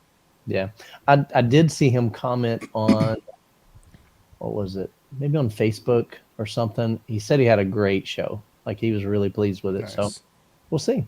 Cool. Don? So for me, this was the most immersive room out of all of them. I went in 3 times, and I did make Ike wait in line with me when we went in. So he didn't go in. He didn't butt the line every time. But so anyway, this was by far the most immersive room for me. I sat in 3 different seats purposely, right? So when I went in, the sound was the first time that I went in, the sound was definitely hot. Everybody even said it was a little loud. Even the presenter, it wasn't Grimani, it was the other guy. He actually said, this is a little loud for me. Yeah. But all you have to do is back it down a little bit, so, but for him to bring the treatments, and as you can see in that picture, they actually go back real quick. You can actually see that they actually hung a drape across the whole entire top of the trusses and stuff there because they wanted to black out the entire room. So by me saying that this is the most immersive room, you got a 220-inch screen, you have a Christie projector, And then, you got treatments, which most of the other rooms didn't have any type of treatments. And to be honest with you, there wasn't a lot of treatment there, but No. it did Not for a that very, very good job. So And to me, are those diffusion panels? Yeah, it looks like it right here. Yeah. These white ones. I think they're he had some black ones too that were that one looks like cube-shaped. that should be an absorption on the bottom. Oh, I didn't even notice that. Here. It's hard to see because it's black. Yes, there's absorption here, looks like absorption there, but then some diffusion up higher. And he knows. Basically, he told me he designed, like, he'll draw it in, like, I think CAD. So they drew it up. Okay. They figured out where they need to place the speakers, where they need to place the acoustic treatments and everything. And here you see, this dude was a stinking rock star, man. Yeah. Lou's amazing. He's there every year. He's probably the hardest working volunteer at the show, man. Oh, that's awesome. He's like 70 something. Oh, wow. So I have a question. Can you go back a couple pictures? Sure. Let me see. Keep going. Right there. Okay. So what type of are these, like, metal wiring? Like, how is he hanging those speakers? Sure. So think of, you got trussing up here. Right. And so those are just supporting the speakers because they're on-wall speakers. So my question is, did they move with the bass? Like, were they ever moving, or did they stay? I didn't notice it. I didn't notice them moving. 120-inch screen. Because I kept seeing the pictures. And I was like, man, I wonder those things. Do they sway at all? Or Yeah. I mean, but I guess it didn't really move. I mean, you could see them move a little bit, but not very much at all. It was very minimal movement when I was filming some of them. I did see slight movement, but very, very little. There's some behind the scenes stuff here during setup. Yeah, Grimani is super smart. You can see what the naked room looks like before they put he told me he had to modify this. So he hired a company to come and set this up. They were local, but the original room dimensions that I gave him included all the way to this wall to this wall. Well, the problem is, you see this little, I don't know what you call this thing right here, that little white thing up top, like a header. Yeah. So that's like another couple of feet out from the room. And so when you're building this truss, you can't build on the other side of that header. And so they had to shave this thing. So fortunately, it's hard to see it, but I think it's this right here. The truss company actually had these really small pieces, about 2 foot long, and that was just perfect. So if they didn't have that, the truss system would not have fit in this room. Wow. So yeah, but and I'm sure those trusses aren't easy to, like, set up either. Yeah, and they're expensive. I mean, it's probably $6,000 just to bring, and Grimani pays for that. Man. So for him to be able to put that type of investment, bring in all the people and the hardware and the calibration, and so he sees the value in it. So that was pretty awesome. But definitely a great room here. Yeah, no, like I said, it was definitely the most immersive for me. Seat to seat variation, there was none. So I mean, it was just really, really well put together. I was gonna say, what's JVC Rob doing in there? I fixed it on my end, but on Benny's end, this is like some Valencia seats, and it just got put in the wrong category. Yeah, so like OSD. Yep. Yeah, I missed getting to talk to those guys. All right, what about? I already gave my thoughts on the video, but this was a popular room as it was last year. The power that rivals JTR. I'm sorry, Mr. Jeff. And you have JTR, so you can say this. Well, I have RTJ subs, but but what they were doing in that stereo integrity when they were, I don't know if they were just trying to power test it, because it was popping too. Oh yeah. On Friday when they were setting up, but the JTR room and the stereo integrity room were the only rooms I know of that were dropping lights, and they caused a little minuscule damage. It wasn't damage; but stuff was popping out of the ceiling. Man, they had 6, right? Did they have 6 24s? 8 24s. 8 24s. 8. It rattled me more than the extreme demo at the end of the day at JTR. That was so I don't know if any of you were in there for that. Did any of you get to feel like full force? I did. Yeah. That was amazing, right? Yeah. It was insane. I mean, obviously there's more that goes to it than just feeling your intestines. But I mean, I just want to say the power in that room was incredible. Yeah. That's I kept hearing that from everybody. Yeah, so he also brought more subs. I don't remember how many he had last year, but He had half of this last year. So he had, I half. think, Okay. 4. So he went from 4 to 8. And I think, honestly, probably after he saw Jeff say, "Hey, I'm bringing 8 of my subs," he's like, "Well, I'll or what do you call it in betting? You're like, I see your offer and I'll raise it." Right. Yep. He was upping the ante. Yeah, there you go. Yeah. Rusty B, what did you think? I thought it was awesome. I went in there multiple times, and I felt like the first day I went in there, it was a little. I expected more, but they had it turned down. I later found out because they kept popping breakers. Yeah, they were popping breakers too. Yeah, they were tripping. When I went in there the second time, I believe that was first thing Sunday morning, and they weren't popping breakers, and they had it turned up loud, and it was awesome. I pulled a chair up about 2 feet from one, just to like, I wonder what this would be like for near field subs. So they were awesome. Yeah, everybody loved that room. Let's hear from the bass head, Scott. But did they? I was talking to Nick, and I've met Nick before, so I've always been a fan of how the 24-inch carbon fiber driver looks. I think it's an impressive looking driver for sure. The only thing that kind of throws me, and this isn't bashing stereo integrity at all. It's just it looks very plain when you go in there. It'd be cool to see a couple movie clips or something, because we're all home theater guys. We're used to movie clips a lot. They did no video this year. A lot of music too, obviously. Yeah, of course. One thing, like, just say, because you guys are comparing JTR and stereo integrity, one thing I like about the JTR subs of being ported is you feel a lot of the port wind coming at you too, and that feels kind of cool coming from the subs. I would like to I'd like to see the stereo integrity room have some videos, if they're going to become part of Mwave again next year. I think. Well, you know what? Actually, I think that Nick has reached out to see more screens to see if he wants to be part of his room or something next year. Maybe I've seen somebody else talking about that, but I mean, I think that would be cool, just so we could watch a Ready Player One scene or something in there and just feel how the impact of that would be, instead of just the rebased music.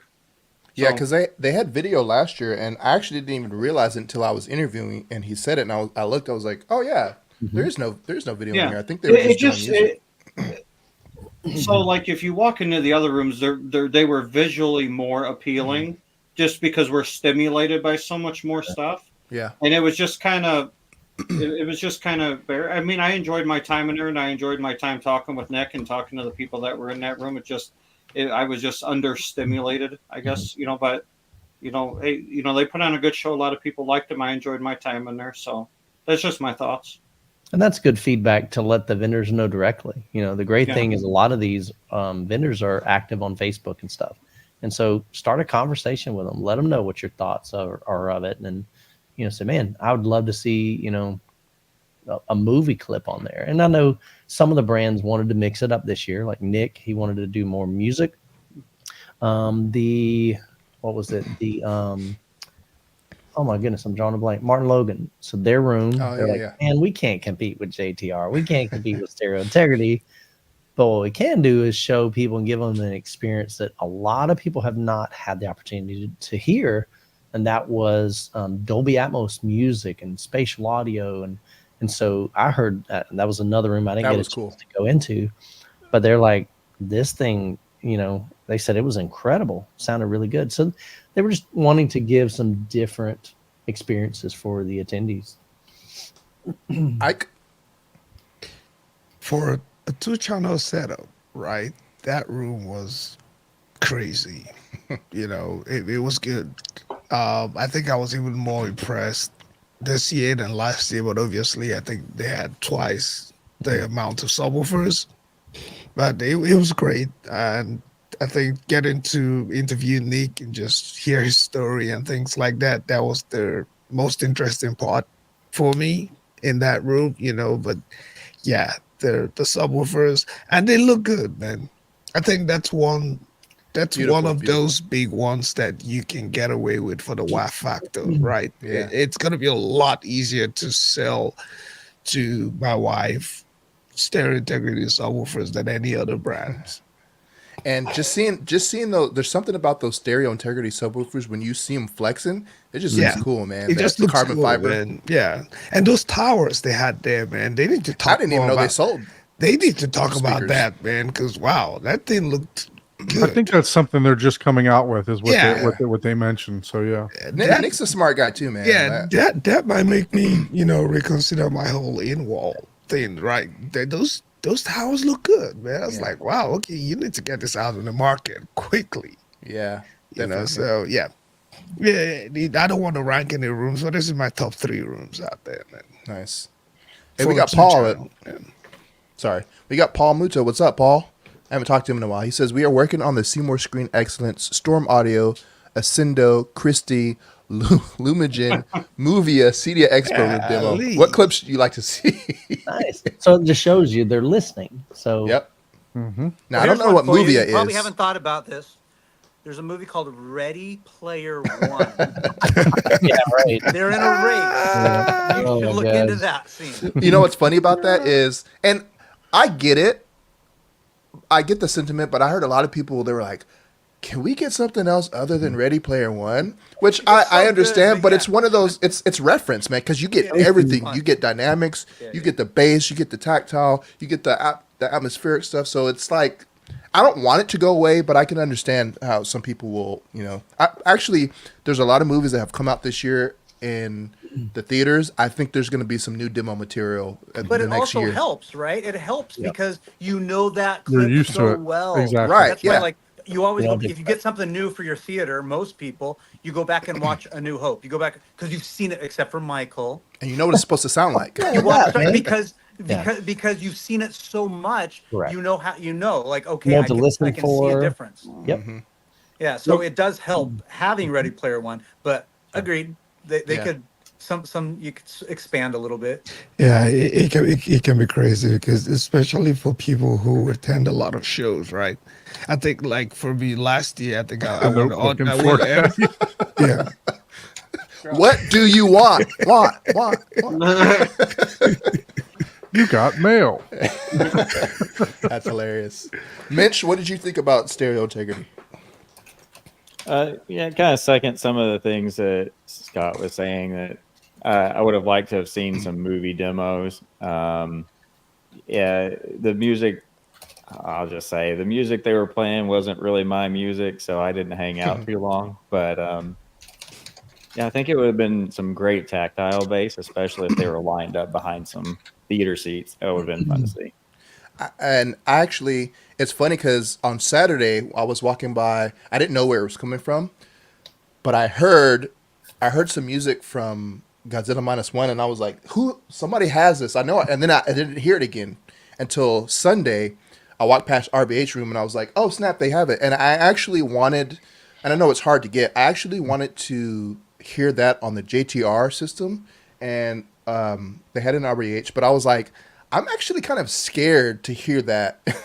If he plays that at reference, I don't want to be in there when he does that. But that, if more people can get that demo, that's an excellent. If you haven't heard it in 4K Blu-ray, oh my God, that movie is incredible.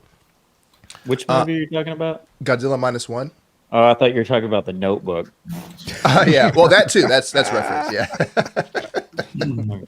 Let's see. Mike, did you go in there to demo? Did you get a chance to Stereo Integrity? Me? Yeah, Michael. Oh, so there was another Mike. There's like 30 of us on this. I know. I got to remember that. So again, that was the very first on. I think it was either late Saturday night or maybe Sunday. I'm like, I want to get, because every year it's like we're so busy hustling and working and making sure the vendors have got what they need, and of course talking to people. I love the community aspect.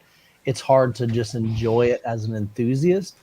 And so I had to force myself, like, I'm going to go hit as many as I can. So Stereo Integrity, I went in there first. So I heard maybe two songs. He was playing kind of some orchestral which honestly I'm not too down with. That's just not So what I would. that, just to elaborate on that, he was, because I have the same demo. He was actually playing the HSU shoe research demo disc, because I Yeah, have the exact same one. And he started Yep. playing that. I was like, oh yeah, I have that one. So Yeah. that he was just kind of, he actually put that on for me so that I could get the driver, flexing and stuff. But oh yeah, we got to stop the FOMO in the house. What's up, FOMO?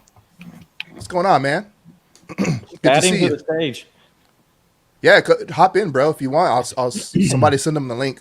Yeah, Stop the FOMO was there. They had a great show in there with the Sony TVs. I was in there for a very little bit right when they started, just filming. I didn't actually get to see the whole thing, but I mean, I was there last year. These guys did a great show, and they had way more TVs this year. And man, Stop the FOMO. I actually got a chance to sit down and talk with him during dinner on the VIP dinner that we had on Saturday. And super cool guy, super knowledgeable, and we had a great time. George was there. Theater at Home, and I'm actually going to be having him on a podcast in a couple weeks, so got to meet him. So He's a great dude. yep. Let's see. Yeah, Godzilla -1 has some great bass, and Stop the FOMO gave us a super chat, so appreciate that. FOMO dropped his video. I mentioned that in the chat. Yeah, I just saw that earlier. He and Brian did an incredible job as well. They always Brian too. do. Yeah. So they basically they did a seminar this year, which was really cool. Yeah. Rusty headed up all the seminars, lining those up. Did a great job with that. And so FOMO was like, we're going to teach, of course they've got their demos that they do throughout the day, but a certain part of each day, I think it was Saturday and Sunday, about an hour time slot. They just went into like education mode, which was awesome, man. And so go check out that video definitely after the stream or maybe sometime tomorrow. Evangelist says, I got a picture with Stop the FOMO. Nice. I think Don's the only one left on the Stereo Integrity. What do you think, Don? So I really enjoyed the room. It definitely produced a lot of bass. Share that picture real quick. Michael actually took this picture of me. Where's that one? Wrong one. Do you have it? This one down here. There. Yeah, I was working, so I can at least show my wife that I was working. He was bored and was sleeping. So yeah, no, I mean, I took a lot of bass. You know how you take a video of the speaker flexing. I took a lot of that. I mean, those are just some phenomenal speakers. I got to visit, what's the guy's name? Sheldon. Sheldon has 16. Not of the carbon fibers, but of the other 18s that they have. I think they run about $300 a piece. 16? 16 18s in his room of the Stereo Integrity. And I tell you, man, that if you, it's hard to go to that room first and then go to other people's rooms and even to some, the type of bass guy had easily compared to, JTR or RTJ and, it was just unbelievable what he did in his room, and but yeah, I thoroughly enjoyed. I like bass too, so I thoroughly enjoyed this room. Awesome. Home Theater, man. Home Theater Denmark. He's always in the chat, always in the comments. Appreciate you tuning in. Go get some rest, man. Every time he logs on, he's like, yeah, it's like 4 a.m. here. I'm like, dude. Well, first of all, thanks, but man, get some sleep. We'll have this on the replay. You can check it out. Right? He wants to be a part of the conversation, which again, it's all about the community, man. So we appreciate you being here, man. Get some rest. All right, last topic, and just by the way, everybody, obviously there's 8 of us, and we can't talk about every single room, so I wanted to hit like the big topics. But last one, Ascendo room, and then we'll talk about maybe hit some start comments, and then I wanted to talk about Rusty, Youth Band, and Obsessed Garages in the chat, but they're Obsessed Home Theater. But I'll talk on the Ascendo room, and then I'll let everybody else chime in. So I thought the Ascendo room was cool, sounded good, and I've heard bigger Ascendo rooms before too. But so if you can see there in the picture, they had 16 16-inch subs. Now, from what Jeffrey told me, is that these are kind of like their, I don't want to use the word cheap, but he said they're like the cheap entry level. So more affordable. They had 16. They had 6 stacked on both sides, and then there was 4 in the middle. Good picture. For me, with that many subs, I thought the bass was like lacking, and I was expecting a lot more tactile response, and I didn't get that. And it was kind of weird. I felt, and this was just me, I felt the bass like kind of like in a circle around me, but I felt nothing in the center. Usually with that many subs, you feel it in your chest, you feel it in your gut, your back. And I don't know, I was just expecting more bass out of the system. Yeah. But the picture was great, and you know, it sounded good. Go Do ahead. you think, Jordan, that even could be calibration? Because I know Could be, I've yeah. been to home theater tours, and people like Matthew Pose, prime example. I go over to his house. He's got capable subwoofers, and he said, "Michael, I know you like your subs hot, so I created a preset that's like Nice. 6 dB plus or 8 dB plus, more than what I would normally do." And so when Matthew, you know, he had his level, I'm like, yeah, that's cute. You know what I mean? It's like, that's cool. But one thing that I felt with the Ascendo room is it was very balanced. They worked. Yeah. You know, it wasn't over the top on anything. So that, I don't know. Maybe they needed more horsepower in that for that size room. But I would like to think that 16s ought to be able to do pretty well. That's what I thought. I'm wondering if maybe it's even just calibration that they just chose this is a more balanced room, because you notice they didn't really go up to reference. I mean, they were probably below reference, I would think. They definitely were not as loud as Grimani and JTR and some of the other rooms. Well, and also too along that line is I think some of the demo content, because when I went in there, the first demo that they played was Angry Birds Part 2, and I was like, really? With 16-inch subs, Angry Birds Part 2? So that could have been a part of it too. Let's see. Matt has cute bass per youth man. I can't believe we said that live, man. I'm like, yeah, Matt's gonna rag me for that. That's hilarious. Let's see. Ike.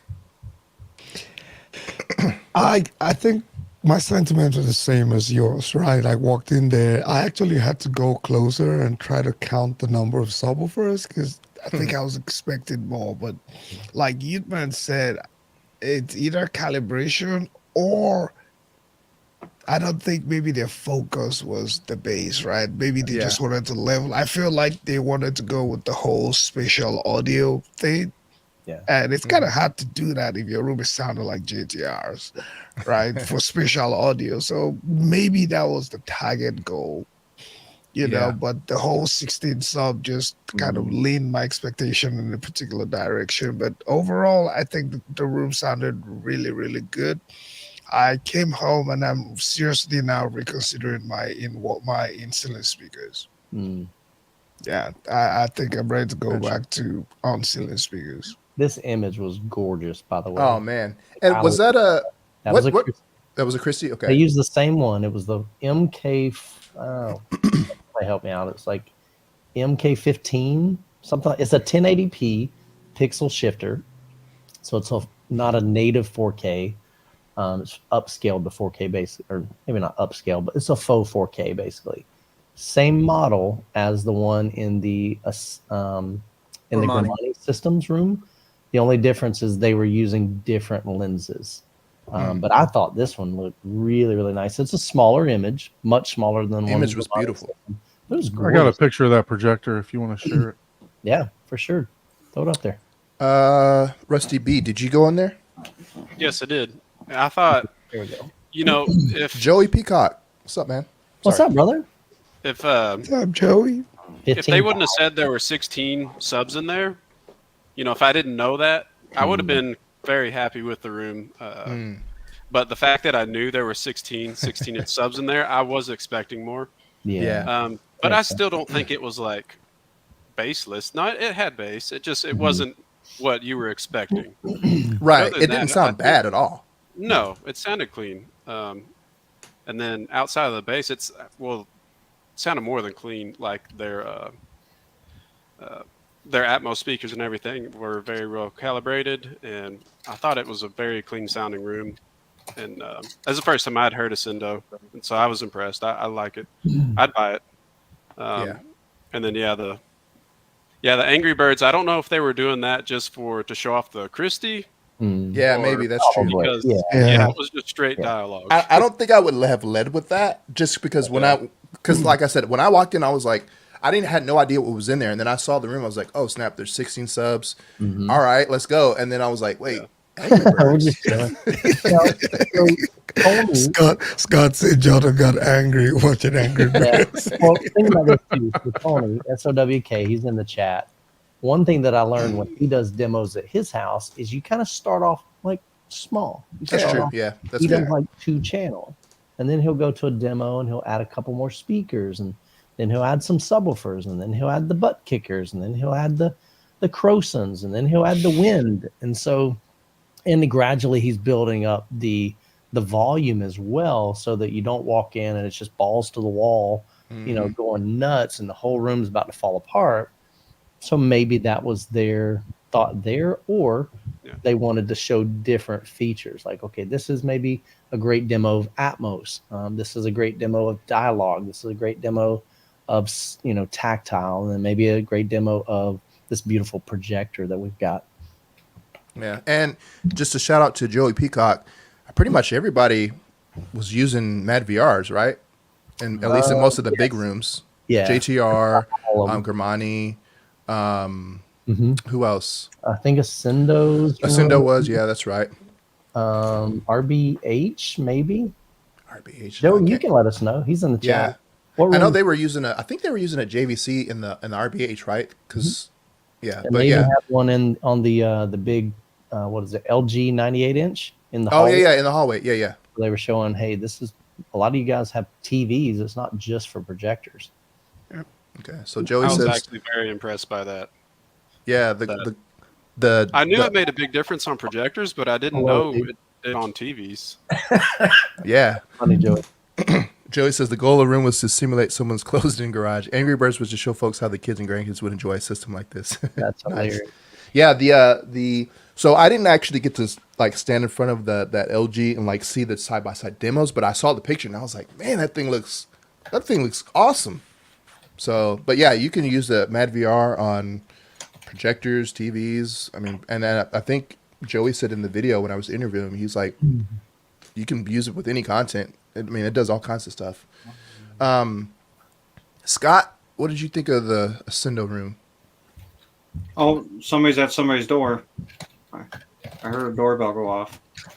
That's not me. No. So this is what I think one of the problems just about all these rooms, about having all these rooms going together as one time. So pretty much I made the mistake. So I went from the GTR room, which to me was the best bass experience, to the Stereo Integrity room, which had a really good bass experience, back to the GTR room, and then to that Ascendo room. So you're already so overstimulated with insane bass. And when you're hearing, 16 subwoofers, well, bring it on, because that's what I've been all about for the last couple hours. Yeah. I think that if you gave yourself a break for 2 or 3 days and then went and experienced that room, might be different. Then you would probably appreciate it a little bit more. It wasn't on, at the top of my list. It wasn't a bad room by any means. And one thing, since we're talking about Ascendo, the mistake, and I made a mistake at this event too, is I listened to the Black Swans, Ascendo Black Swans, and I wasn't thoroughly impressed with them Friday night. Super late in the night, I went to Ryan's room, and I said, man, I would have thought that the Black Swans would have sounded better in the large room at Mwave. They actually sound better in your room. So on Saturday at Mwave, I didn't bother going back into Black Swan room because I just thought, it was an okay experience. I don't need that experience again. But then talking with Jonathan Von Engel, he goes, I wasn't that impressed Friday. He goes, Saturday, they made me cry. He goes, they literally changed. He goes, they got them dialed in perfect. And he goes, it's been a long time since the speakers made me cry, and an actual tear was coming down my face on Saturday. Wow. So now I'm like, crap. I wish I would have went back in there, because like every other room on Friday night, guys are just getting stuff dialed in, last minute things. So I didn't do myself any good services by not going back into that room. But that's just my thoughts on everything. Minch? All right. So the Ascendo room. So my perspective's changed a few times on several rooms. And I think part of it was because of the calibration as the show progressed. But the first time I went to the Ascendo room, I thought that it had black swans behind the screen. So my expectations were just like through the roof. Yeah. And that's my first time to ever hear them.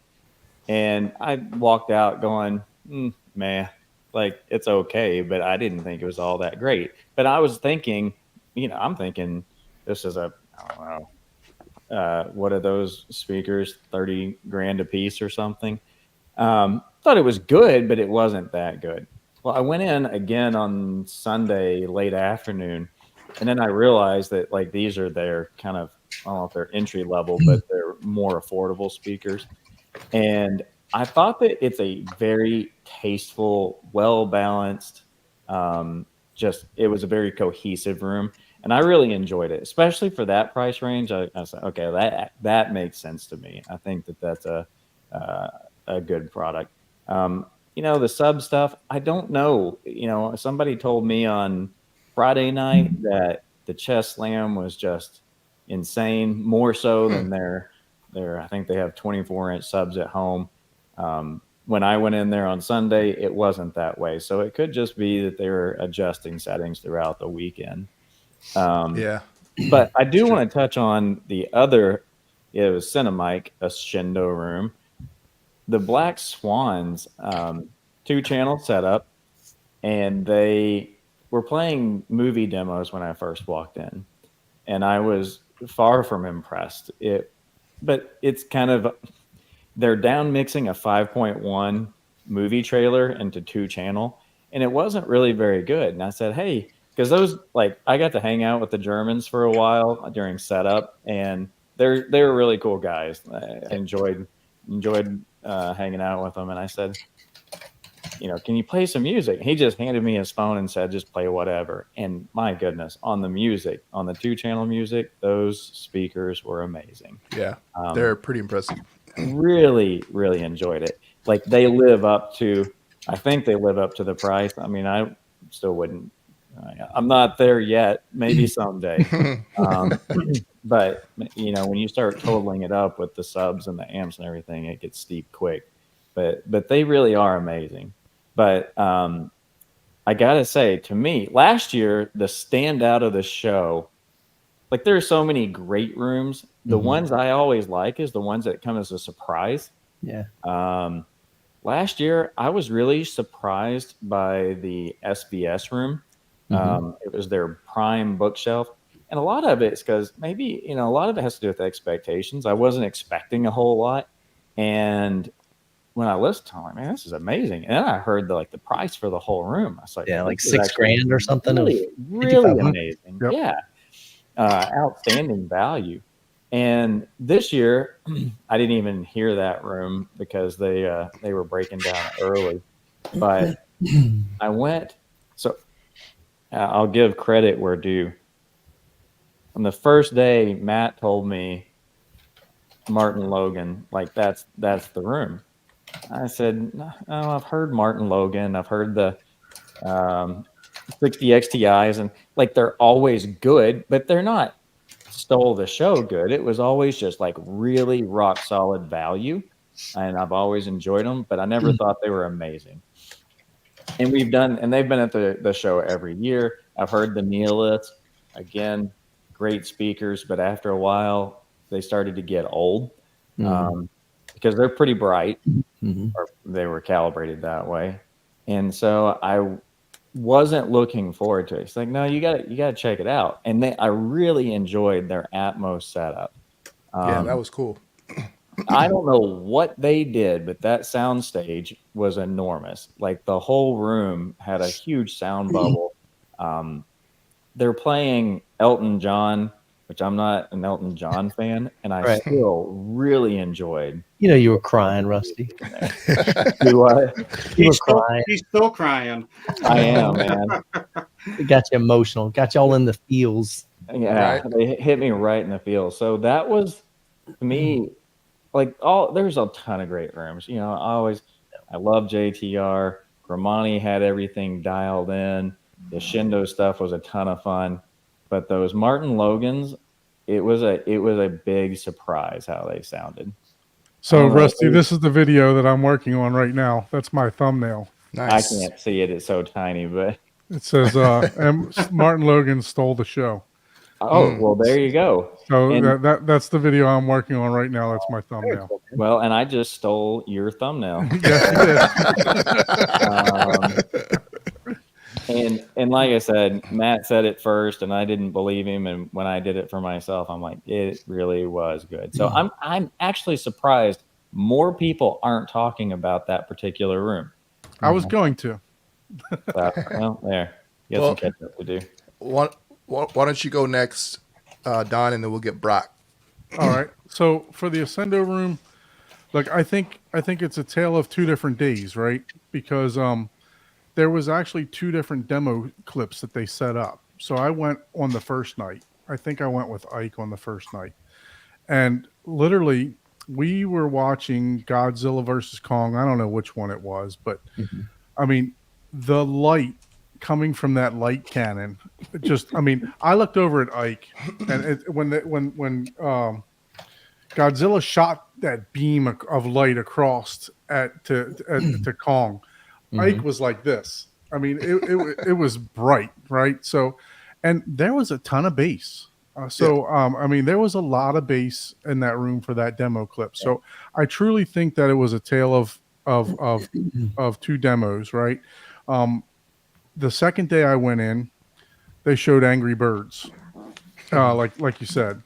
And I think that was more or less just to show off the projector, because I'm telling you what, I've never seen a better image on a screen before. And that it was just amazing to look at that, that projector shine. It was really, really dialed in. The Mad VR was doing a fantastic job. It was a great room to me. I don't think it was as immersive as the Grimani room, but it was definitely a great room. It was worth going for me to go in there two to three. I think I went in there 3 times. So it was a really good room. And I'll save the Martin Logan comments if we want to comment on the end, just on another room. Brock? I did not spend any time in there, but I had heard great feedback from the room as being the most balanced. I think there were not a lot of females and wives present, but the ones that were enjoyed that room the best. I think that was just because they had it balanced, like you would you would listen in your own home. I think the criticalness of the 1616s. One thing, they were all up front, and I'm telling you, it makes a difference. And I'm sure someone can tell me why it doesn't, and bass isn't directional. But when you're sandwiched back and front, I don't know if it's whether it's the nodes and where it dips out or whatever, but you can feel a difference when you're in a room surrounded by subs, and when it's all just on the front sound stage. It does make a difference. So that might, if they circled them, that might have changed how most people perceived the bass. But I heard good comments about the room, and I guess that's really all I could say. And if they were really focused on bass, they would have brought their 80-inch and their 50-inch. Right. True. Right? If they really wanted to kill bass, then they would have gone, okay, here's the biggest ones in the world. Get ready. So that wasn't their focus. Yeah, I don't think it was either. Yeah, and that's a good point. Somebody brought up. I didn't actually see that in there, but Mario Brothers, that would have been an excellent. Yeah. That probably would have been too bright, but they did that's Mario in the other room. I know that. Which one? Grimani. Okay. Yeah, I've got some pictures on. Actually, in my video, in the interview, you'll see some pictures of Mario in that. So. Well, Rusty stepped away, so when he comes back, I want to have you and him kind of close out because we're coming up on 2 hours already. I'm hungry. Scott's hungry. I'm ordering food for all of us. I know, right?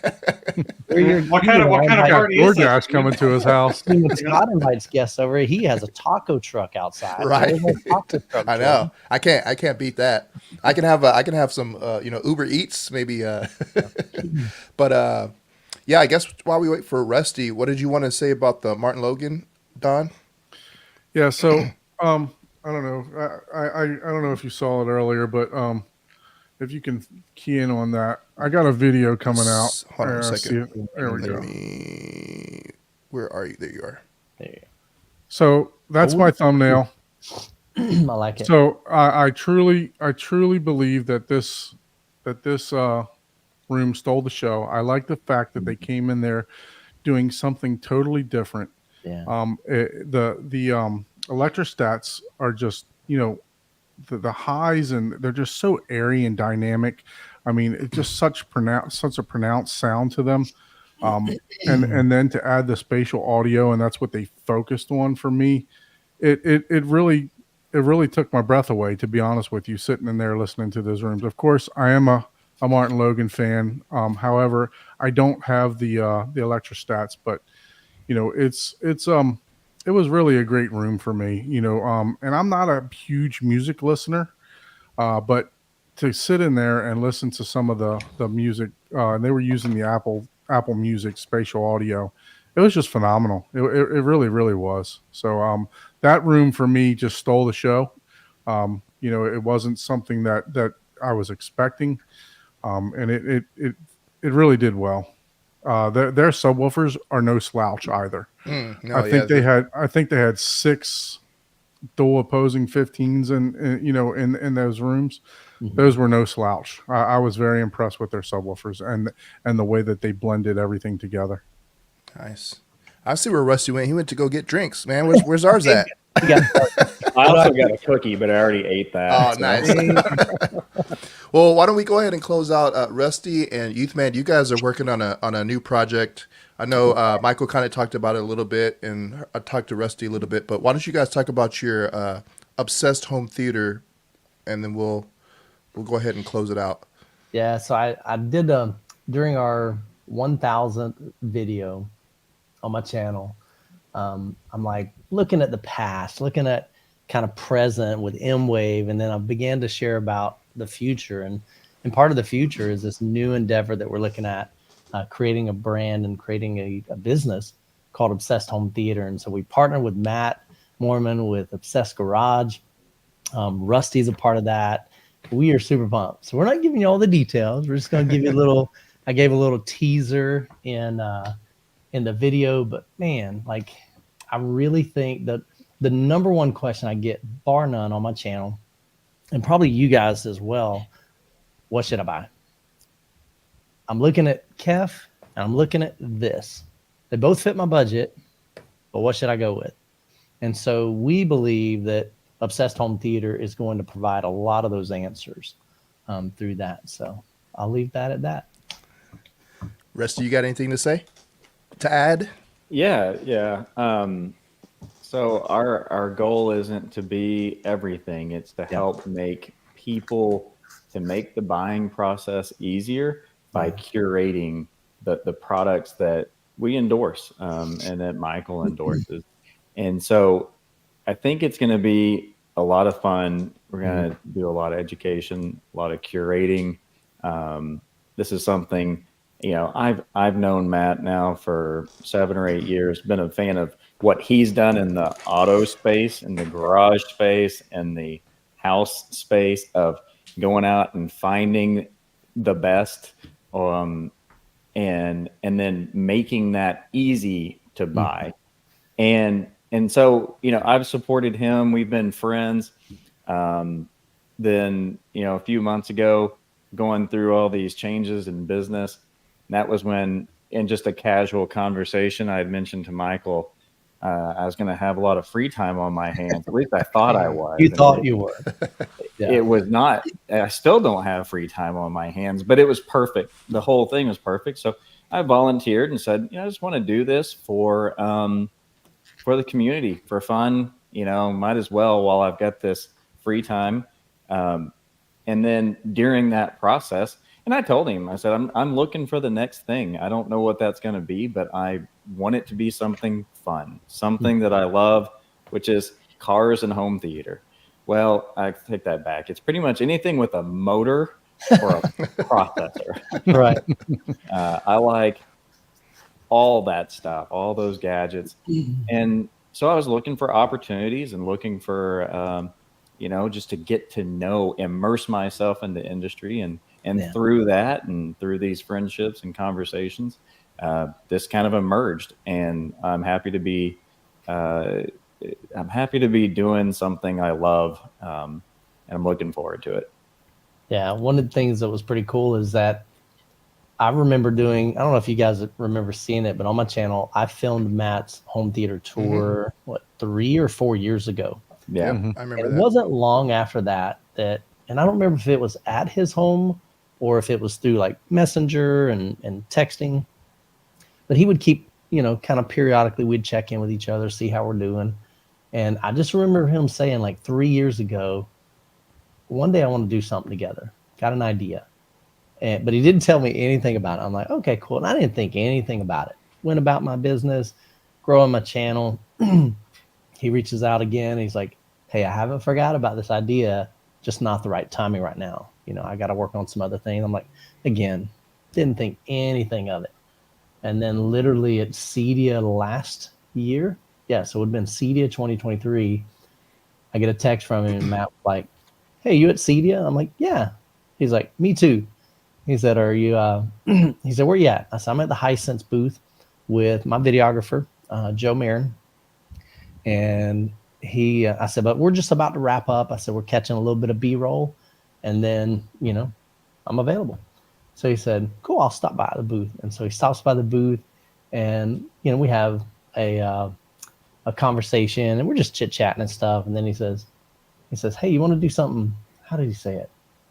Oh, he said, do you want to do something cool? So naturally I'm thinking, oh, we're going to make a video here at CEDIA, right?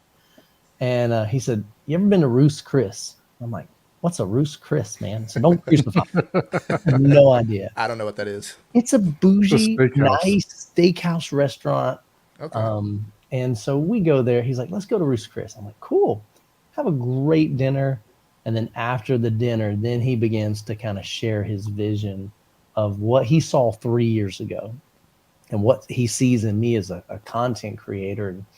And he just shared with me, he said, Michael, you're authentic. You have you're curious about products. You're curious about how do you do this? And you're not scared to learn. And you also don't pretend like you know it all, And he said, I've got an idea for a business. And he began to unpack that, and I began to see the vision. So that was last year that we began talking about this and kind of working towards it. So just super, super grateful for the relationships over the years. I mean, I'm looking at 8 dudes right here that I consider friends, and there's so many other content creators, and then there's brands that are in the chat that we've had an opportunity to, to get to know over the past 6 years that I've been doing YouTube. And so it's just really cool. To me, it's literally all about community. It's all about the relationships. But I'm so pumped about this next chapter of my life, man. I'm excited about it.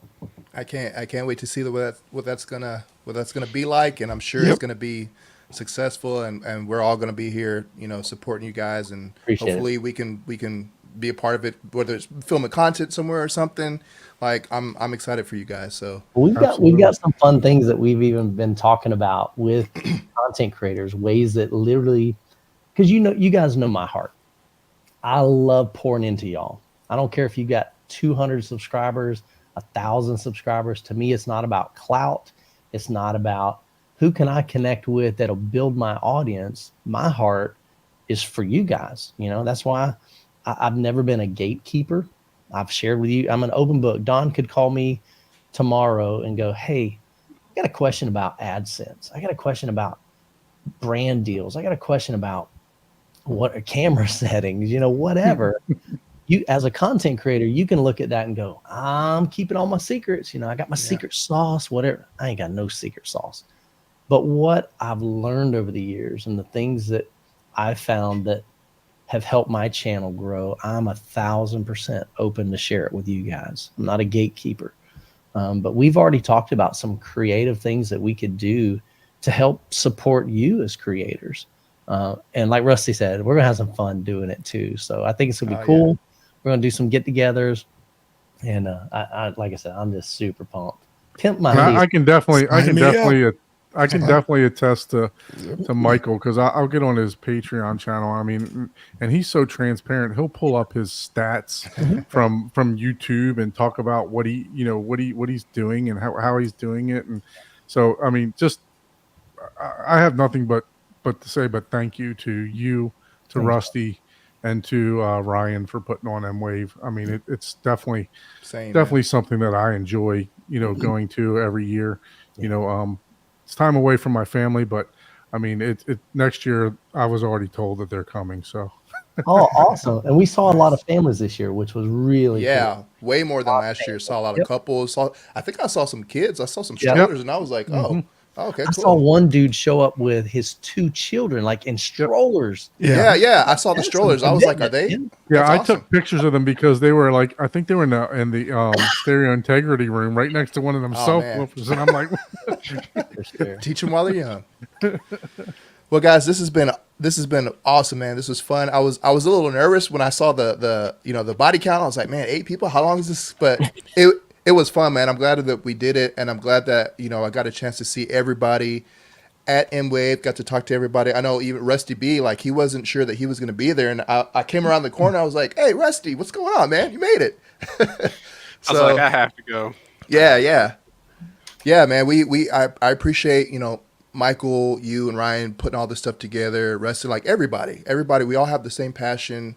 Whether it's been shooting a home theater tour, I met you guys, or I met some of you guys at Mwave, or at CEDIA. I think the first time I met Ike and Michael was at CEDIA. It was my first CEDIA. Yeah. So it's just been a fun ride, man. And I appreciate every single person's support that's been in the chats, that's commented on the videos, that's liked. Like, we as content creators, we appreciate all that stuff, man. So, any closing comments we want to go through? Scott, go ahead. Thank you, just to all of the hosts for the home theater room hosts before the event got started. Thank you to everyone. I made it to Ryan Kramer's and Sheldon's and Ryan Charpentier. So those 3 were amazing rooms, but thank you for doing that. I wish I could have made it to all the rooms, but that takes it out of your day. Some of them did 3 sessions. That's all day. And like Ryan Kramer, I mean, his room was done hours before the first person showed up. Yeah, last minute. Yeah, and even Ryan Charpentier. I was he's calibrating the day. People are coming over, and he's still going, all right, I ain't done yet. That's where I met the guy from Saudi Arabia. He was there that night when he showed up. I was wiping Ryan's floor to get it clean for him, which he said, you don't have to do that. I'm like, no, it's okay, because he was busy calibrating right then. So I mean, some of them it was just down to the wire. But I appreciate everyone that hosted, because that can take it out of you. Sure. Yeah, definitely. And we wanted to, last year we didn't. We kind of gave them just a kind of a thank you gift, but this year Ryan and I thought, and Rusty, we're like, you know what, we need to make sure, like, I mean, we're charging for this. They're taking time out. They're opening their homes to some strangers, and time away from their families. So we literally split the revenue with them and gave them each, some money towards the food and snacks and drinks, so that they wouldn't have to pull that out of pocket as well. And it was just a way for us to say physically, like, thank you for opening up your home to a bunch of crazy home theater nuts, that want to celebrate this hobby together. So we're super grateful for them, for sure. Yeah, super grateful to everybody that was involved, no matter how big or how small. Scott, you got any closing comments before we sign off? Yeah, I'm dancing down at the Starlight tonight. That's how I pay for my home theater hobby. So anybody wants to TMI. Oh, sorry. No, you know what's funny is when we're all out and about, everybody's super professional and super courteous and nice. But when we were in the content creator room or whatever, and we're all just back there busting each other's chops. Me and Ike were giving each other credit. I mean, we're all just it's a lot of fun what goes on behind closed doors, and to a lot of the people, a lot of us are up late nights. Like me, Don, and Ike were hanging out at like 1 a.m. in the morning on Friday night over at Ryan's house, and then a bunch of us got back to the hotel. Then we went down to the bar and closed the bar down. And I took a shower and lay down at like 3:30, and then I met all the JTR guys back at like 7. So these, there's just you don't want to sleep because there's just always something going on. So it's a lot of good time.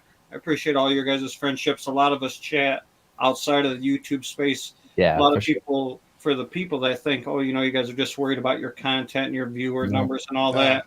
I hang out with these guys. I have lunch with these guys. I text these guys, ask about their wives, their kids. Me and Michael. When Michael came to my house, 4 a.m., we're sitting in the theater. None of the equipment was even on. Right. He's talking about his daughters. I'm talking about my daughters. We're talking about our wives and talking about my princess room you set me up in, man. That was awesome. Well, VIP. I mean, you did win Janitor of the Year 3 years in a row. I had to hook you up. You slept in the Minnie Mouse bed. It's a princess room, man. It's awesome. But honestly, it's super comfy. His head was hanging off one end, his feet off the other. That's right. So, no, I appreciate all you guys. And obviously, all the community, the subscribers, all of us, I'm here to just have a good time. That's why I invite people to my home. That's why I go to other people's homes. That's why I go to trade shows. Yeah. I just like hanging out. Rusty B, closing comments? So this is my first time this year going to Mwave, and I wasn't sure I was going to make it. I just started a new job, so didn't really have PTO to be taken. But I was like, man, I've got to make it. So it was kind of a last minute, and flew out there. Woke up at like 5 a.m. Saturday morning. Are you looking for a new job now? Yeah, right. Yeah. You can be a volunteer at Mwave. We're starting a GoFundMe for Rusty B. I got into explosives shaped charges, and I found that boring compared to home theater. But I'll definitely be back next year. And next year I'm going to be there the whole time from Friday. I'll actually be a VIP and see some of the rooms. Nice. So. I think that there's a few people here that I twisted their arm and told them, like, you need to be here. Like, you got to come.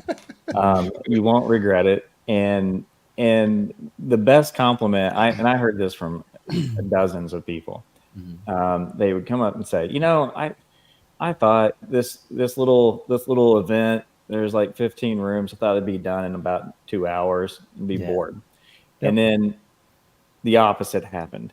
It's Sunday at noon, and I'm out of time. I haven't seen all the rooms. I've been talking so much, and I had so many people come up and just talk. It was just nice to just get to know people. Sure. And then the show ends at 4. We have, and I gotta say again to the volunteers, and I know this sounds like one of these like cliche thanks to the volunteer things. They're the heroes. Seriously. There were people, especially on Wednesday, Thursday, and Friday morning. Yep. We were busting. I mean, it was a lot of work. So,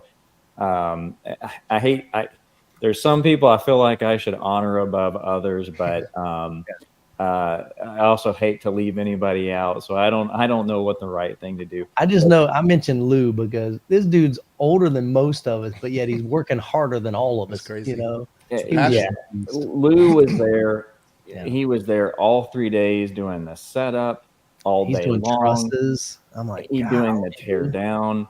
Scott, Chris, Drew.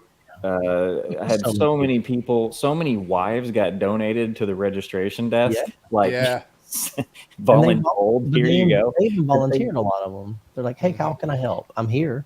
Oh, yeah. But they were phenomenal. They did a fantastic job. And then the breakdown. Man, breakdown's always a thing. Yep. And 4 o'clock, all hands on deck. Yep. We were all but 2 rooms. All but 2 rooms were 2 hours? Pretty much done by 6:30. Yeah. That's amazing. Because we had like 100 volunteers and 60 exhibitors helping. It was amazing. And you don't get that. You go to Cedia, they kick you out. That is 5 minutes before they turn the lights out. Yeah. Well, they get security after you at Cedia. I was trying to film. That happened to us last year, Michael. You got to go. Like, it's just like, really? It's a totally different vibe. Mwave has kind of grown beyond just Michael and Ryan. It's now like a community. It's a family, right? And I think that that's really cool. But even after me and Michael finally, it's like 8 o'clock. We're like, all right, we need to eat. We're going to take a break for dinner. We go to the yard house, somehow run into 12 of our best friends, got to hang out. We spent another couple of hours. And we went back to the event center and did another couple of hours. But nobody wanted to go home. And I just think that's cool. Well, even on day one, that was kind of interesting. So I'm giving I'll be honest, man, it brought me back to my preaching days. Not that I was preaching, but I was so pumped up and I was so excited about what I had to share. And it was what I was most passionate about. And so I'm giving my little spiel of what Mwave is about and the culture that we're creating and how much we're focused on relationships. And we did this little activity so everybody could get into groups of where they were from so that they could find out, man, there's 10 other people here from Texas. There's 20 other people from this state. And there's 2 guys here from my state or whatever. But after that, I dismiss everybody. Go have a great show. We've got, only a couple hours tonight, 3 hours on Friday night. Mm-hmm. And guess what? There's 30 people just chilling out in the room.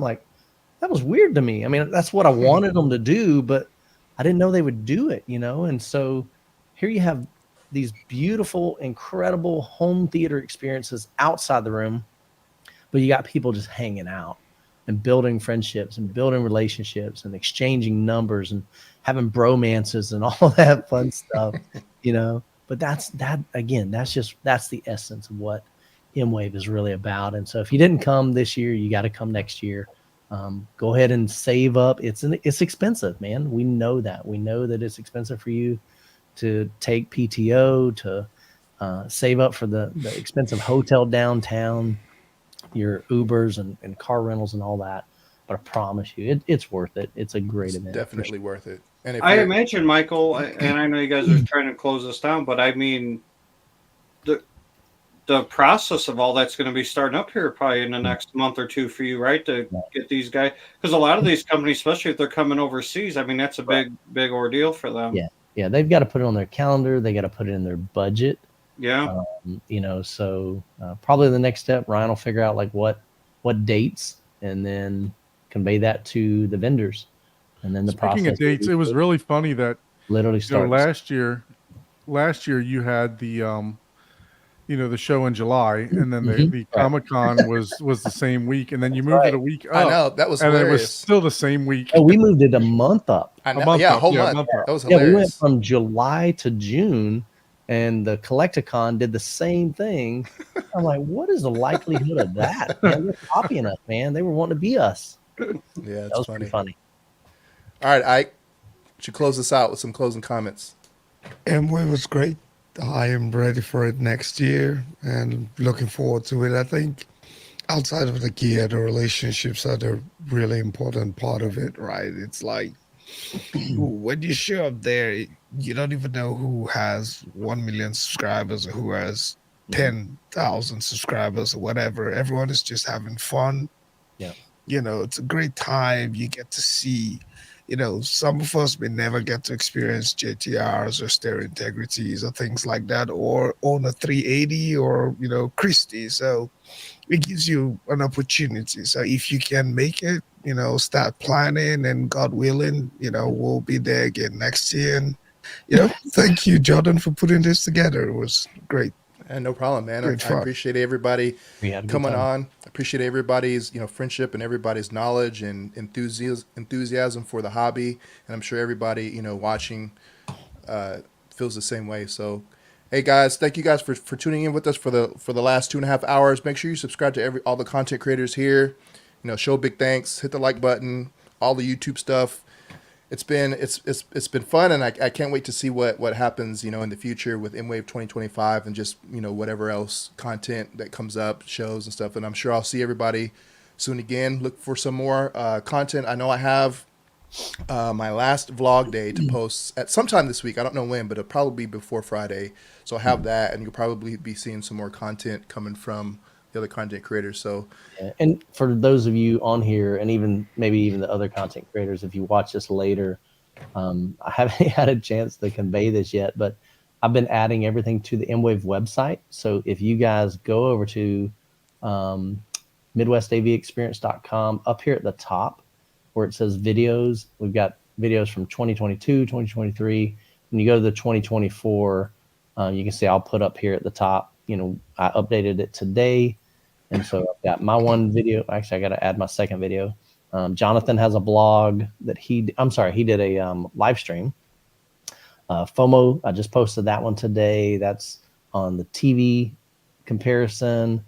I didn't really add the shorts this year. That just ends up being a lot. Yeah. Hatoraid Cowboy, of course, he's got Jordan's killing it. Look at there, 4 stinking videos. Horizon Home Theater, he's cranked out 2. They had a podcast the other day. Theater at Home is a new content creator. George had a chance to meet him. Super nice guy, man. Super nice. Go show him some love on his channel. Obsessed Garage. Matt made a vlog on his, and this was his first time coming. Ike, of course, he had a conversation with Row One. Stereo Integrity with Nick. K-Pace guy was there. That was cool meeting Kyle. Got to meet him, yeah. Really nice guy. Let's see who else. Daily Hi-Fi even had a I guess that was on their podcast, and so Paul shared his experience. And again, another content creator here, Spencer's Stuff. Spencer's doing some great content over on his channel. So he did a video talking about the TVs, the Sony Bravia 9 review. So what I'm saying is go check those videos out, support these content creators. They definitely would love your support. But then as you guys make more content, all you got to do is shoot me a text, shoot me a note.